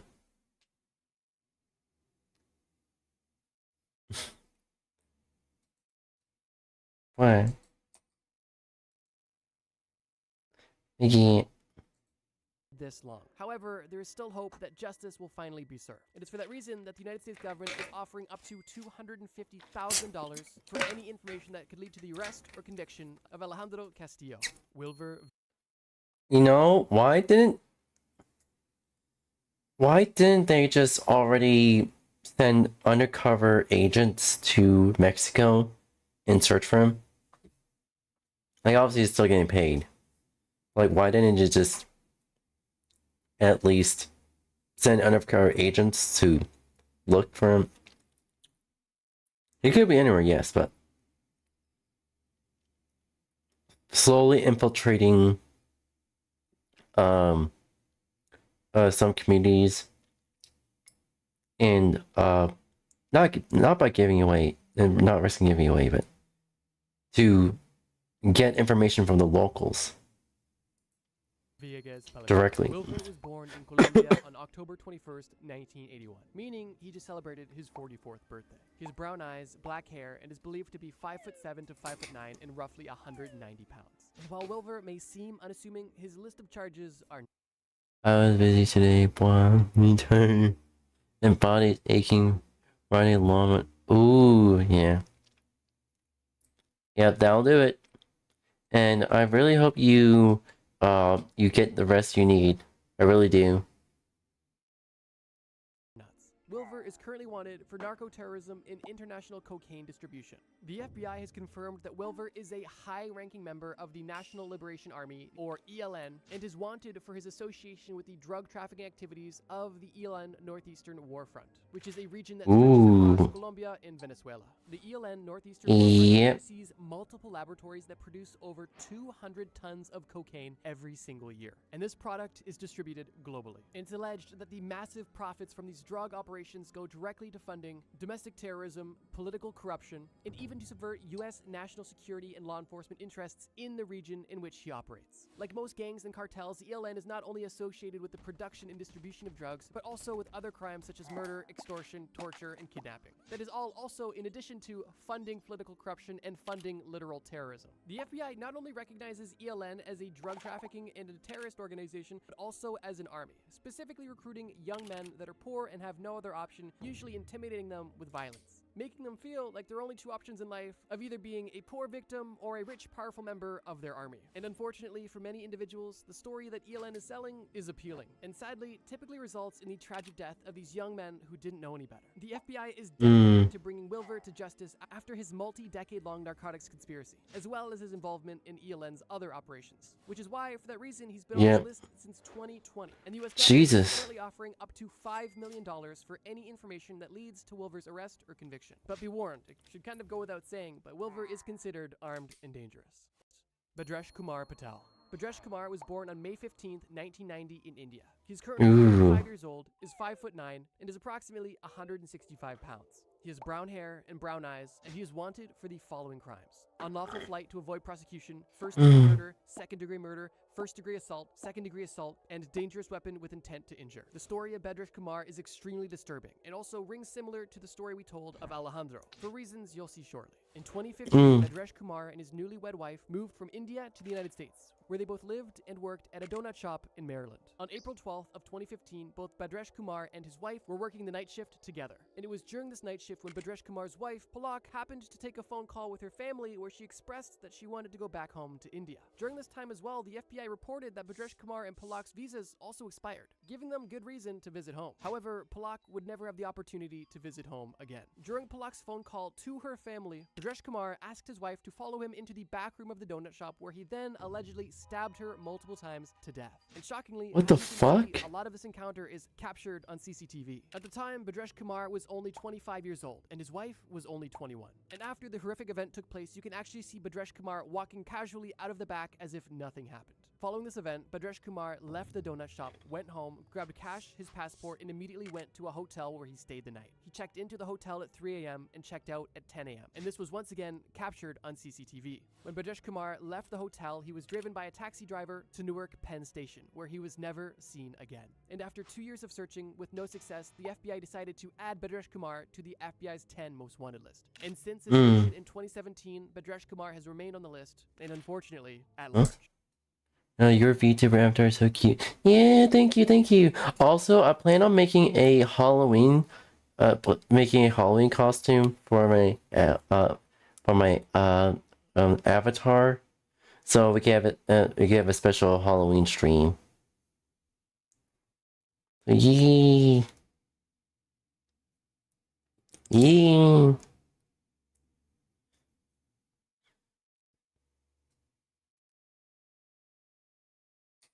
I should probably get some more supplies from the pharmacy next week.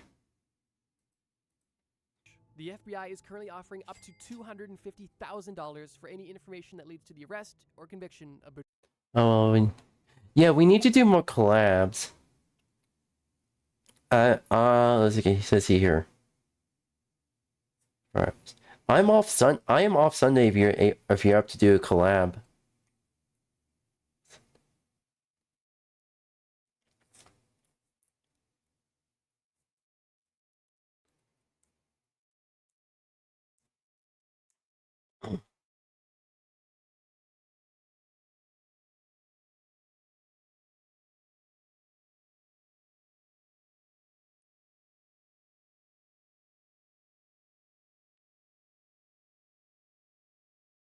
Yeah.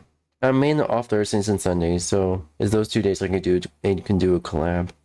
Like this upcoming Sunday, next week Thursday, or like why not? Kumar, and he is considered to be armed and extremely dangerous. This case is another extremely heartbreaking and upsetting case because of how much evidence there is, however, how little progress has been made over the last decade. I can't deny it, but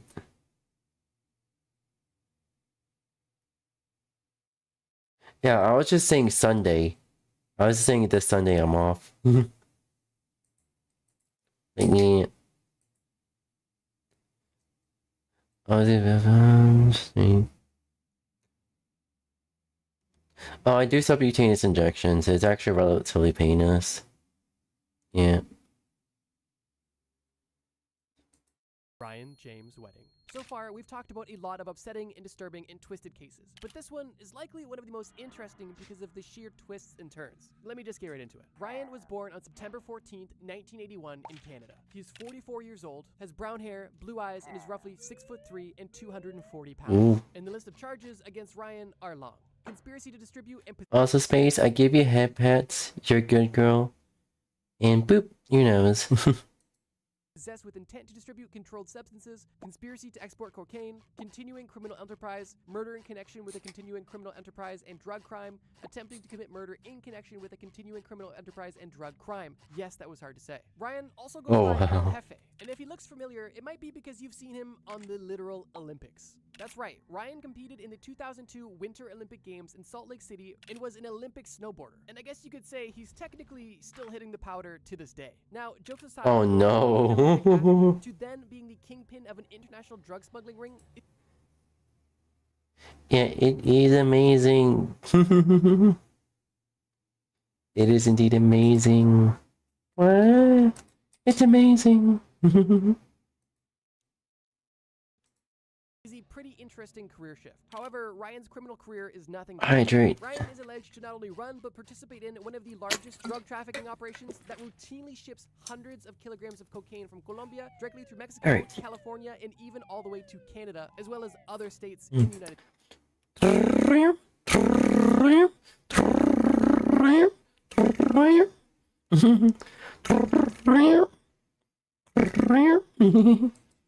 States. On top of running and operating an extremely sophisticated drug trafficking operation, Ryan is also alleged to have been involved in multiple murders linked to the furtherance of drug crimes. It is suspected that Ryan has been involved in this operation for many years now. However, he was only added to the list extremely recently in March of 2025. Ryan is considered armed and dangerous, and as of today, the FBI is offering up to $10 million for any arrest or conviction of Ryan James' wedding. 𝙂𝙚 𝘼𝙀. The crimes of 𝙂𝙚 𝘼𝙀 are definitely not excusable. However, she's going to seem like more or less of a palate cleanse in comparison to some of the other entries on this list. 𝙂𝙚 was born in Bulgaria on May 30th, 1980, making her 45 years old. She has brown eyes, black hair, and she is known as the Crypto Queen, and I think you can see where this is going. The current charges against 𝙂𝙚 are as follows: conspiracy to commit money laundering and conspiracy to commit securities fraud. In 2014, 𝙂𝙚 established her company OneCoin, which is a Bulgaria-based cryptocurrency company. And the OneCoin that her and her team developed was promoted as the Bitcoin killer and the cryptocurrency to rule them all. That's right, crypto scams have been going on for over a decade now. Feel old yet? Although 𝙂𝙚's OneCoin was definitely one of the first major examples of blatant corruption and robbery. While 𝙂𝙚 positioned I remember this. And positioned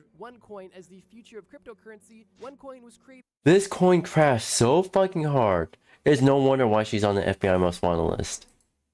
With one true intention in mind: to defraud people out of money. And it had no origin or no intention of ever being anything legitimate. With the early excitement of cryptocurrency rising in 2014, 𝙂𝙚 used inflated credentials and flashy marketing to take advantage of the market's interest and lack of knowledge. Without getting too deep into the weeds on cryptocurrency, the long and short of it is this. Bitcoin, for example, is a decentralized currency, meaning that everything that takes place on Bitcoin is tracked on-chain and publicly available to everybody. However, OneCoin operated on a private blockchain that that was centralized, meaning that nothing was disclosed to the investor and everything that happened on-chain was basically owned and visible only to OneCoin. Due to the centralized nature of OneCoin, it allowed for easy and effective market manipulation, making it seem like OneCoin was much more successful than it actually was. And because of this, OneCoin was able to boast impressive numbers and gain investors quickly. However, what goes up must come down. Yep. And disgustingly, one of the marketing tactics they used was multi-level marketing, MLMs. requesting that all investors of OneCoin got their friends and family to also invest, which, as you can probably assume, led to a lot of people's financial misfortune. Only 2 years after the initial launch of OneCoin, in 2016, they held a massive event in London where 𝙂𝙚 herself spoke on stage in a magnificent red dress, talking about all the success that OneCoin has been able to achieve in such a short amount of time. It was at this event that 𝙂𝙚 specifically claimed that OneCoin had over 2 million active users, and that OneCoin had the most active users out of any cryptocurrency ever at the time. And it was only within 1 year after this event took place that the entire house of cards fell. The result was $4 billion lost for investors and a global manhunt for 𝙂𝙚.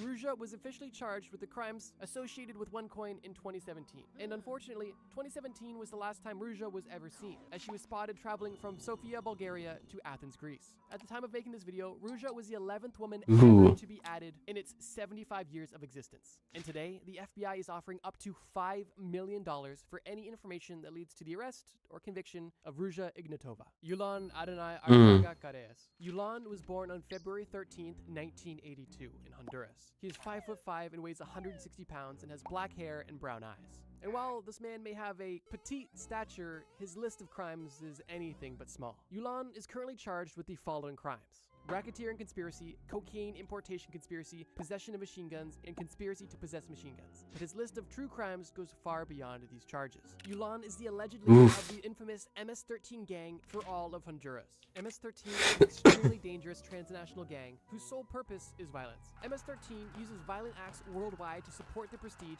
enhance their reputation, and to control and grow its controlling territories. Oh, wow. Stated themselves that they don't understand the end goal of MS-13, and they believe that MS-13's goal is to use fear to grow in power to then eventually grow into some sort of governmental entity. But that is still unconfirmed. With the fear and reputation of violence that MS-13 has, they're easily able to sell drugs and extort individuals in return for large sums of money to further fund their terroristic activity. And I don't use that term lightly. MS-13 is considered a terrorist organization in El Salvador, and it's likely to be considered that in other places as well soon. With this brief explanation of what MS-13 is all about, it's not hard to understand why the leader of an entire division of this group is currently on the most wanted list. The reason why America is so interested in 𝙂𝙚 is because, once again, his operations closely involve violent acts that take place on American soil and the mass importation of illegal and deadly drugs onto American soil. 𝙂𝙚 has been on the FBI's most wanted list since 2021, and at the time of recording this video, he still remains at large. Which is why today the FBI is offering up to $5 million for any information that leads to the arrest or conviction of 𝙂𝙚 𝙤𝙤. Although it is noted that 𝙂𝙚 should be considered armed and extremely dangerous. Cindy Rodriguez Singh. Off the bat, that is a name combination you do not hear often. Indian Mexican. Anyways, this lady was actually captured, which is a massive W, but I still want to mention her quickly, because she's technically still on the list. Cindy was born on January 30th, 1985 in Dallas, Texas. She has brown hair, brown eyes, is roughly 5'1" to 5'3", and weighs roughly 120 pounds. She's also the second woman in this video and the 12th woman ever to be on the FBI's most wanted list. Cindy was added to the list in June of 2025, relatively recently. However, her crimes date back to 2022 when one of her children, her 6-year-old son, went missing. After lying to police that her child was with her biological father in Mexico, police began to get suspicious of what was actually going on, and Cindy was charged with the murder of her son. However, before Cindy could be arrested, her husband, and her 6 other children boarded a flight to India and were never seen again. While boarding this flight to India, it was confirmed that the missing child was not on this flight or seen anywhere at all. While the true circumstances and motivations behind this murder still remain a mystery, and the murder aspect is still alleged at this point, it is confirmed that in August of 2025, Cindy was caught and arrested in India, and has since been extradited back to the United States, where she is facing the following charges: unlawful flight to avoid prosecution and capital murder of a person under 10 years of age. With the situation still ongoing, I truly hope that justice is served for the sake of this innocent young boy. Even though Cindy has been I do caught, hope the so FBI is too. still offering up to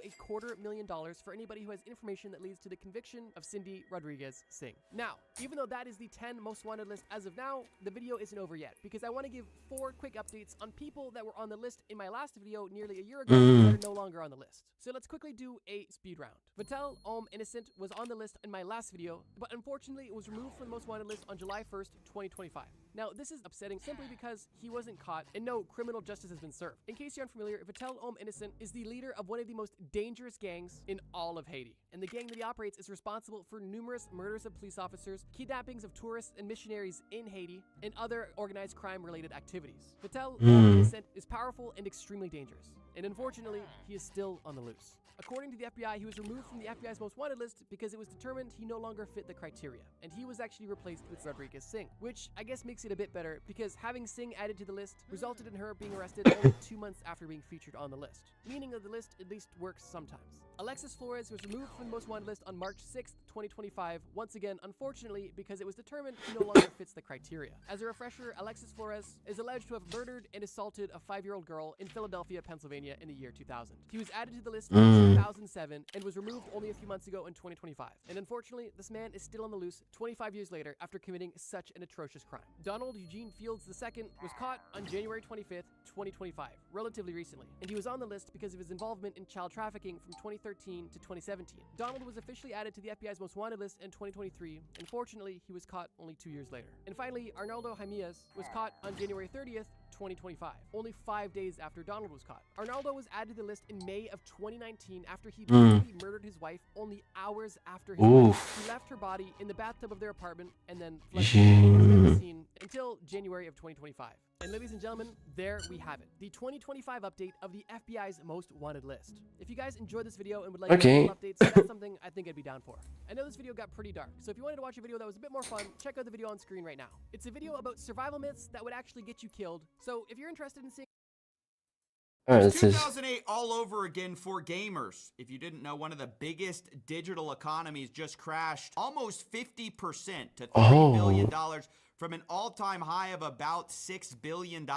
This is all because of a recent patch. You can see this line here just in free fall. We still don't know how bad the damage is. Penguin Zero 20 hours ago saying $1 billion in market cap was lost. 9 hours ago, 𝙂𝙚𝙣𝙚𝙧𝙖𝙀 made a video that says $2 billion is lost, and I'm making a video where $3 billion has been wiped out. So it's anyone's guess as to where it goes from here. But what we're talking about today is Counter-Strike 2, a popular shooter game where you have in-game cosmetics which have different levels of rarity. We covered all of this in a long 3-part series on my different levels of artificial rarity main channel, where we expose the underage gambling problem in Counter-Strike. But suffice to say, because of the in-game rarity, people have taken to speculating on the value of these items, and some of the rarest, knives and gloves, were going for tens of thousands of dollars. Oh my gosh. Yeah, he lost basically $40,000 in the space of one CS2 update, which ironically was called a small update. Now look, there's a lot you can say here. I think one of the biggest things is that obviously this illustrates the weakness of these speculative markets where someone controls the supply of your collectible item. This is always the biggest risk as a collector of any kind of item with no real value, maybe speculative value. You can think like Pokemon cards, other collectibles like that. At the end of the day, you can always have the parent company just release a bunch more of their rarer items and change the supply for everyone. So it's really not a good idea to probably put a ton of your net worth into these items. I also want to say specifically with Counter-Strike, one of the things we highlighted in our series is just how little the company listens to its community. I mean, let's be clear. Valve is good at some things. Steam is, for the most part, a really good product. The problem is they don't listen to their community hardly at all. They're sort of known for not caring what their community thinks once they make a decision. This even goes to the highest level of Valve. In the third video in my 3-part series, I showed a clip of Gabe talking about how much power people at Valve have over these giant economies and how really no one's looking over their shoulder. People at Valve have to get used to working without a safety net. There's nothing between you and a customer. You can do something. You can come in that morning, and by 2 o'clock in the afternoon, you have fucked 1 million customers, right? And they're all emailing you. They're all me emailing you. And you probably should fix it, right? But nobody's looking over your shoulder. And for some people, that's liberating. For some people, it's terrifying. So yeah, this is an open secret of Valve's style of operating. And the other thing Yeah. worth noting is that it's not universally hated as an update. Some of the players who like to actually play the game, some of them are now happy that knives have fallen in price, you know, understandably so. Maybe they were priced out of the market. And of course, people are also happy if you have a bunch of items that people can just trade up. But I think it illustrates that this market was always and is always going to be a speculative one, where people need to realize Exactly. that these items have no real value other than what someone else will pay for it. And so if you're buying This is especially this is sorry, this is especially gross with the game cartridges market as well. these skins for any other reason than you just enjoy how it looks, you're gonna be at risk of Valve basically rugging you. They completely control the supply of this market, and there's nothing you can really do about it. If you're gonna be one of these collectors who's hoping that their Port Warlock character got less powerful and it was such a nightmare moment for him, he realized how devastating it is to have centralized characters in charge of your, you know, video game or whatever. Now, I have seen people say, oh, that's why crypto would have fixed this, like crypto is the answer. No, it's not. Kind of not though too, because a lot of the crypto games that I've seen come out, the people in charge of the rarity items and stuff can still have minting authority over new updates, new changes. NFT projects, you're always risking that they're going to release a new collection. Oh fuck. Fuck. Argument Okay. that, oh, crypto would have solved this. I don't really think so, actually. Ironically, I think this is just what happens when a speculative market gets huge, and ultimately the guys in charge decide to change the rules all of a sudden. I mean, that's just always going to be a risk you have. So devastating for the market. I mean, literally down 49% from the all-time high. Billions of dollars wiped out, and I feel bad for the people Rip who had everyone. you know, invested in this. I do want to say, as silly as this whole story is, or it seems to be with, you know, it's just this online economy, some people were seriously affected by this to the point where reportedly, and this is unconfirmed, but that some people even, you know, jumped off buildings because of this. In China, they actually have one of the biggest skin trading markets, with the marketplace buff.gg being absolutely huge, and people all of a sudden seeing their balances basically fall in half or more overnight. So that's horrifying. I hope that's not true, but the reports we are seeing are very concerning. And I just wanted to mention it because, you know, at the heart of all of these kind of speculative bubbles, there is a real human cost to people who lose a bunch of money overnight. I do want to say, I don't know how, you know, they're going to recover from this. Valve, I mean, because really what this crash represents, it's more than just a supply shock. It's also a big reminder to all of their customers that at the end of the day, overnight, the marketplace can fundamentally change. And I don't think that that realization in people's heads are going to change anytime soon. I also want to say, specifically for the trade up items, it's my understanding that there's a 7-day trade hold when you first get an item on Steam. And so what's interesting about that is that there are all these new knives and gloves flooding the marketplace right now that cannot be traded. And in 7 days, they will be tradable. So it's possible that the market, unbelievably, may even go down from here, although I'm certainly not price forecasting. I'm just saying, if you want to get your, you know, your items on something like Buff or a third-party marketplace where you can actually sell it for cash, if you're trying to race to get ahead of the, you know, arbitrage here, I don't think we're going to see for a while, basically, how this actually shakes out. And that's kind of what's so unbelievable about all of this. So, yeah, that's basically it. I wanted to cover this since I had an insight into how Valve operates from my gambling videos, where I saw their indifference to sort of customer feedback. But also, it's just a huge market move in general for gamers. And yeah, I think it's going to be remembered, honestly, as one of the biggest moments ever in the history of Valve updates. Yeah, I really don't understand trading market. I don't understand it.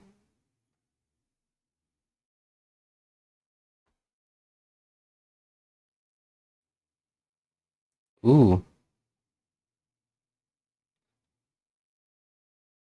Let's watch this one. Come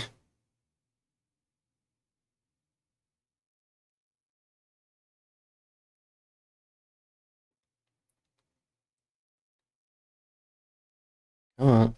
Hello, guys and gals. Me, 𝙂𝙚, and you know, ladies and gentlemen, I'm a little worried for the future of one of my favorite RPGs in history. Now, ladies and gentlemen, EA Games, I think, is a pretty cooked entity. I think it's pretty fried at this point. I think Electronic Arts doesn't have too much long left. Now, look, I know that I said Battlefield 6 is pretty good, and I genuinely have been enjoying my time. But it does not detract away from the fact that, yes, EA was a bought-out entity.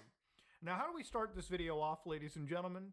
To give you a reminder, last month, PIF, Silver Lake, and Affinity Partners, led by Jared Kushner, one of the main partners, bought EA for $55 billion. Now, it wasn't just $55 billion, it was a $55 billion leveraged buyout, which basically means, for the understanding, is that a large portion of the purchase was actually acquired not with equity, but I believe putting the company's assets and the future cash flow as collateral for a debt.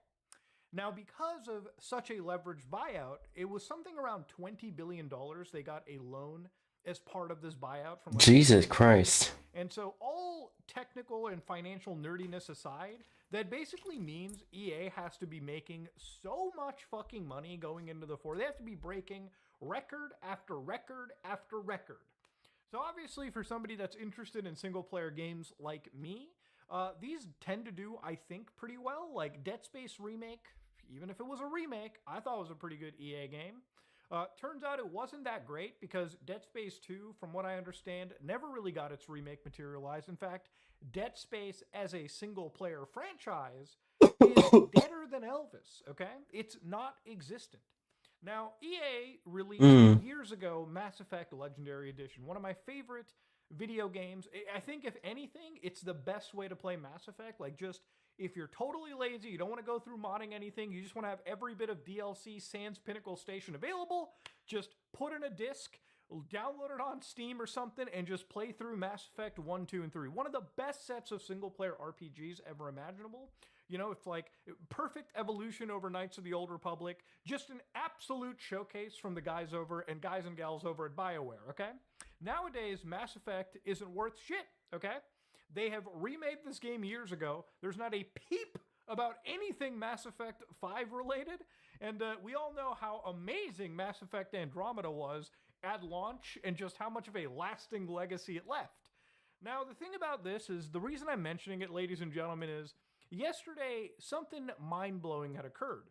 EA Games announces a strategic partnership with StableDiffusion AI. Oh boy. Oh wowie.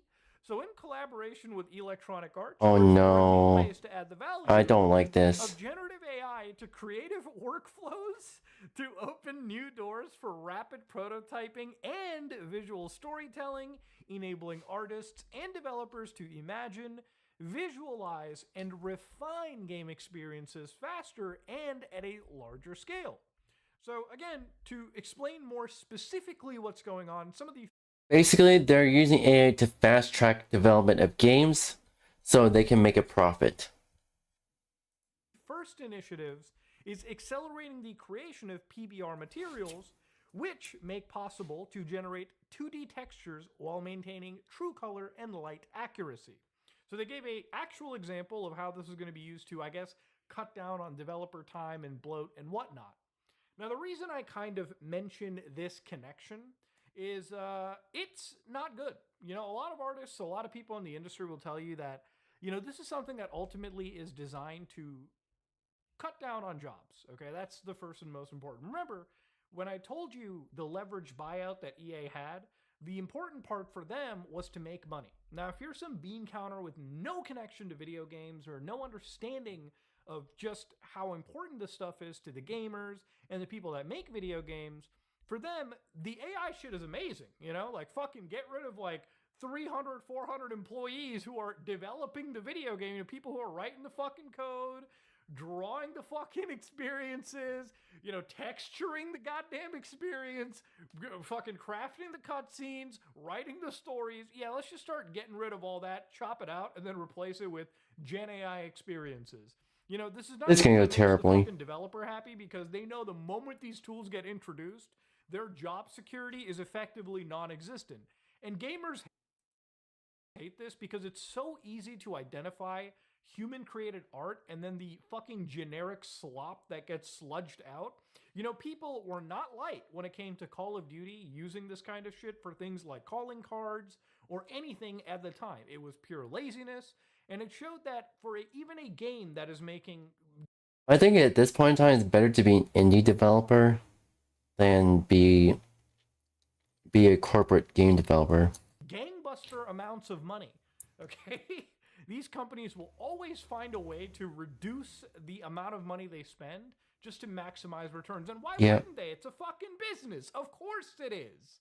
Now, obviously, look, the thing about the AI stuff that really gets me here is that, again, when I think about it in video game sense, I feel like I'm going crazy trying to constantly explain why this stuff isn't that great. Now, I'm not an AI hater, okay? I think for a lot of people that are, you know, independent video game developers, people that are just making a game on their own, I think the tools can kind of be awesome for prototyping, for especially coding, right? Like the barrier of video game entry, I would say the barrier of software development has dropped to absolute lows. Nowadays, anybody that has no idea how to program anything or do whatever, they can use artificial intelligence as a great teaching method, something to help them write code with. Probably shouldn't exclusively write code with AI, but I think it's always an amazing tool when you former like developer on Starfield. So I want to just read this entire quote out because I really do want to provide a big chunk of context because it really leads to the next big point of my video. So systems designer Bruce Nesmith says, I think it's a good game. I don't think it's the same caliber as the other two, you know, Fallout or Skyrim, or Elder Scrolls rather, but I think it's a good game. I worked on it. I'm proud of the work I did, and I'm proud of the people that worked on it. So Me too. Quote, like he's proud of the game. He thinks it's a good game. I don't think he's going to sit there and say, yeah, the game I worked on and poured my heart and soul into, yeah, that game's dog shit. But then he says something like this. He leans towards procedural generation as the game's biggest problem. I'm an enormous space fan. I'm an amateur astronomer. Oh, goodness. A lot of the work I did on Starfield was on the astronomical data. But space is inherently boring. It's literally described as nothingness. So moving throughout that isn't where the excitement is, in my opinion. But when the planets start to feel very samey and you don't start to feel the... But these companies don't fucking get it. EA would look at that and think, no, we can use the generative AI that we just partnered with and make sure 400, 500 planets in the Mass Effect universe have some maybe, extra 2 flavor text to it. Maybe the enemies look slightly different. It's just procedural generation, slightly more on crack. They want a No Man's Sky. Or think of it kind of like the No Man's Sky of a universe that's best values come with handcrafted natures to it. But obviously for the guys over at EA, they would probably think, hey, hold on, you know, the open world procedural generation problem can be addressed if the enemies that say, that I'm fighting on screen right here, these operators just had individual names. Maybe they said a different line here and there. Maybe the procedural I don't understand. Why the fuck would you use AI to fast track game development? Sure, use AI to get a boost in learning how to code, but not use AI to actually replace game developers. I don't fucking... Game developers, artists, everyone, including even music artists as well. Oh, fucking hell. Anyways, yeah, that's... Oof. Yep. I don't fucking understand their logic at all. That being said, chat, I'm gonna be ending off today's stream here, and the rest of the night I'm probably gonna eat dinner and just try to chill. That being said, I want to say thank you everyone for joining today's stream. My name is 𝙂𝙚𝙣𝙚. I'm a variety streamer. I stream lots of video games, chat suggests me, as well as I draw art, I do coding, and hopefully sooner or later I'll be streaming 3D modeling to everyone here. That being said, gotta go now. Bye bye, matinee.